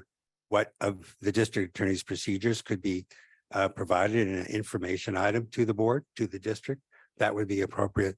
But I'm not aware of any standing requirement that they notify the board in the course of their investigation. I spoke with the CSBA representative and they said that something like that should have been reported to us. But again, it Well, depends on the DA, because I don't know, sometimes the DAs will come in and say, hey, you can't let anybody know that we were here. But since it's already public, and we are aware, the CSBA rep said that we should have been told. Well, I have a lot of respect for CSBA, so I would encourage the CSBA rep to consult with staff. But my understanding is you could request the DA to inform you of their procedures, and they should provide you their procedures. You could certainly request of staff to request of the DA to inform the district when and who they're going to be contacting and see what kind of result you would get. But often investigations proceed without a lot of information being shared during the investigation with different witnesses in different departments of an organization. So I don't find that unusual. So let the minutes reflect that I'm asking Dr. Ramirez, since Dr. Miller's not here today, going forward, if we receive any communications from the district attorney that we're made aware at least, unless they tell you that you cannot tell us, then I totally respect and understand that. But any communications, I think that we should be made aware of at least. Okay, any other discussion? Okay, moving on to item 10.4, approval to appoint a new board president. Can I get a motion? On this one, Madam President, the agenda item did indicate that the vice president would conduct this agenda item. Okay, no worries. Item 10.4, can I get a motion to approve and to appoint a new board president? I make a motion. I will second. Any discussion? Yes, the reason why then I bring this item is because I understand a lot of people are been coming and make the suggestions, and they want to come in and say whatever they feel. And I welcome all the positive and the negative, positive or any negative they got against us or anybody in here in the board. but it's been people reaching me, churches reaching me.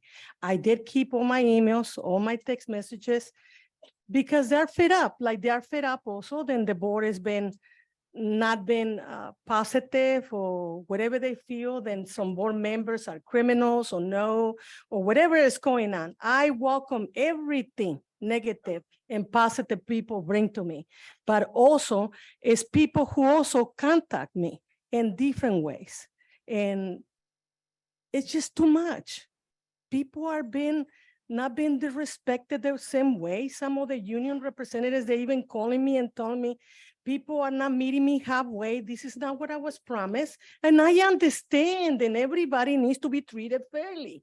And this is all I did. I bring it here. I welcome everybody, negative and positive feedback, but we cannot, as board members, we cannot be getting involved in the business of the district. We cannot be meddling into unions' business, because then the unions get divided, and that is not good. That is all I have to say. And sometimes my trustee Flores get too much turmoil, too much stuff. I understand she's passionate and everything that she's talking about, or everything she wanted to do. But sometimes you cross the line and you be unprofessional with some people and some staff. And some principals, they want to run their school the best and they can. They don't want to be a board member coming in and stuff. And I say, look, I cannot get involved. All I can do is what I can do right now. And it's just been chaos. Okay. And back and forth. And that is why I placed this agenda. Thank you, trustee Flores. Is there anyone else who would like the floor? Yes. Go ahead, trustee Rico. Okay, I just want to be to clarify to the community, not the only one who been present here today and come forward and talk about that they support in Flores. So I just want to let you know, all the community, that when I decided to put this item on the agenda is because I'm receiving so many calls, complaints, and I know a lot of attendees that is back on that, they're laughing about me. And maybe it's because my accent, but it's okay. So I just continue with that. And this is what I send fellow board members and community members. As elected official, we are here to serve the best interests of our students. For us to do that, we need to come together. That's why every community is asking for so many months already. We need a president that will work, bring us together. Flores has done nothing to bring us together. In fact, she is separating us and placing items on the agenda that have brought numerous lawsuits to our district. It's important that we refocus and put a president in place that is here for the students and community staff members, teachers, and parents. This is one of the reasons that I decided to put this item on the agenda. Thank you, trustee Rico. Is there anyone else who would like to speak? And I'm sorry, I didn't finish yet. Go ahead, sorry. And another thing that I like to know, to let the community know, is that I send the request to recognize teachers from kindergarten, special ed, and some important teachers that they give us an extra mile. And she decided to reject my request. So this is the president that you guys decided to keep. Thank you, I respect that. I respect the decision of all of you guys. But yes, to be honest, President Flores is not here to support our students. She's here to support to the child movement, just to be honest. And don't believe me, just do your own research and you find out. Thank you so much. Thank you. Is there any other comments? If I could have the floor. Go ahead, So trustee. we didn't have our trustee comments tonight, so I guess this will fit here. Just Is it about the board agenda item? yes, it is. Okay. And just so for me, I just want to make sure that, that we call on our board leadership. It's not always in the hands of us as individual board members to be able to make the different decisions, and just hearing and respecting, the people that showed up tonight that, had their concerns about this agenda item. For me, myself, I just want to make sure that we do address the incident that happened at our last board meeting. And like I said, I want to call on our board leadership and our slate of trustees, the ones who have received the campaign contributions from Central Valley Leadership Fund, from Don Shalvey, the ones that have received the political direction from tabletop strategies. And whether you believe that President Flores deserves to be removed as president or not, I don't think that that's, the important thing right now. I think that, we have an opportunity to address an incident that happened at our last board meeting. And even if I'm the only individual trustee to address it, I think it's important. We as Board of Trustees, we 7 together hold the authority to provide direction to the superintendent on guidance on policy within Stockton Unified School District with our votes from this dais. We have the ability as a group with our vote to direct one employee in our district, and that is the superintendent. This does not grant us the privilege or power to attack, demean, harass, or threaten any staff or community here at Stockton Unified School District. And while it's understandable that everyone, including we 7 trustees, have our own perspective of interactions and experiences, this is not an excuse for any one of us to engage in support or abuse of power within our district. We are the Stockton Unified School District Board of Trustees, and we are charged with setting an example in the way that we work with each other and support district, staff, and community. Since 2016, we have been on a trajectory to lose 9,000 students by the year 24-25. And we've also seen a defund police campaign that contributed to over 20 officers leaving our police force within the last 3 years, the loss of student life on campus and off of our campuses. We've experienced a financial deficit that began in 2018, 2019 that we are still struggling to reconcile. The morale of our district and confidence in our educational institution is at an all-time low, and it starts with the way that we carry ourselves as trustees here. We will not move forward. I will not move forward, allowing the disrespect, disregard, and shutting out of the voices of our community and our staff in support of outside interests and agendas. I resolutely stand against the unagendized comments made by President Flores at our last board meeting directed at staff. Such comments by any Board of Trustees member, including myself, against employees in public expose the district to legal liability. Every employee of Stockton Unified School District deserves the right to have privacy of personal information, the ability to work in a safe environment, and dignity in their workplace. Our community needs accountability, transparency, and consistency as we move forward. And it's my hope that we all find a place of understanding together so that we are not directing and distracting staff in the support of our community. Thank you. Thank you. So no other comments. I just want to say, I think the community has spoken for Ms. Angela Ann Flores and her capability to be president. I am extremely happy to sit on the side of her. I know that she does a lot of great work. And then let's move into a roll call vote. President Flores. There was a motion. You already made? There's no motion for a person. Yeah, no, if there's no motion for a person, you I think there was a motion. There was a motion. Yeah, there was a motion. there was no person. For the motion for the discussion, there was no person, so. It's okay. They're just trying to confuse us. So there was a motion on the floor and it was seconded by both Rico and trustee Mendez. So we'll go ahead and move forward with the vote. So can we do the roll call vote? Did you want to? President Flores. There was a motion to appoint a new board president, and that was seconded. It did not have a name, but it was a motion, and if that motion carries, then the board will be presented with what to do next. If that motion goes down in defeat, that's. the end. I make a motion to appoint trustee Zulera as a new board president. It's already too late. It's We too already late have a for that, motion on the so, floor. yeah. Trustee Rico can suggest an amendment to the original person who made the motion, and if that trustee who made the motion accepts that amendment, then it would be and that is seconded, then that would be the motion that's before the board. But if trustee Okay, so- Mendez does not accept that amendment, then her motion and it's having been seconded would stand and would have to be voted on. Okay, so yeah, I make an amendment to make a motion to appoint trustee Zulera as a new board president. That's your suggestion to trustee Mendez, who made the original motion. Why not? I second, let's see, whatever is gonna happen right now. Do you want it, trustee Zuleta? That, just our board and just hearing from our community, I'm okay with. Okay, sounds good. He'll take it. It doesn't make sense to. Say no. Okay, so he's good to take it. Let's go ahead and go into a roll call vote.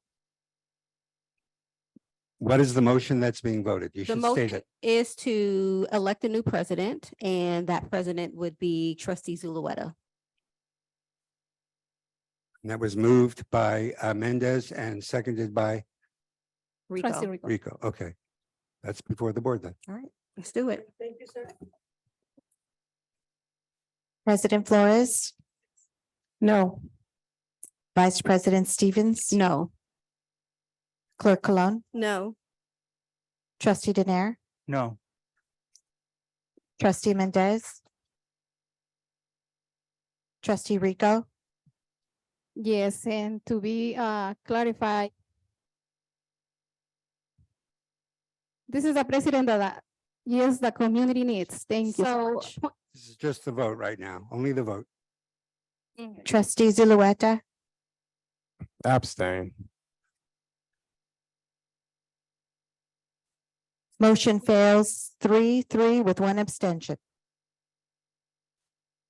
The count was, I believe, 4-2 and one I'm abstention. sorry. Yes, the motion fails 2-4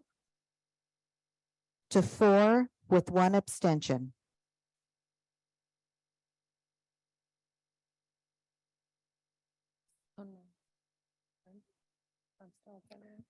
Ladies and gentlemen, it's almost 11 Yeah, o'clock. yeah. Pursuant to board. Yeah, we got bylaw, you, Doug. So we, sorry.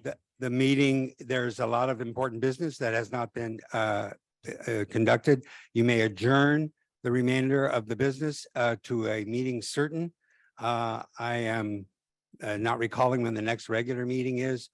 The board should give consideration to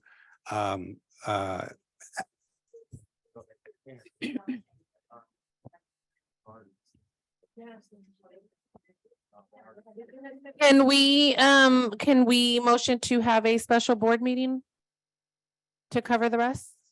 Yes, I'm not aware of anything on the remaining agenda that requires a regular board meeting. So it can be conducted at a special board meeting Yeah. that, right, Oh. that need to be done prior to May 15th. Right. Right. So can we motion to have a special board meeting?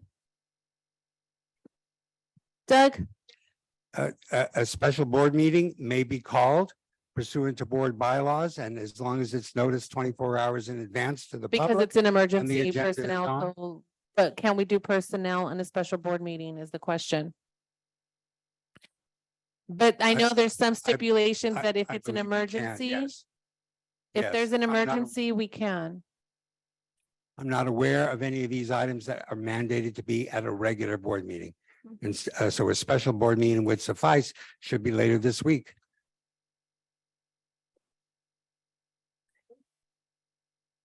Okay, so be prepared for a special board meeting this week as soon as possible. We will collectively get together and check our schedule and our calendars and make sure that we meet that deadline. Okay, call the 24 meeting hours to notice. adjourn at 11:01.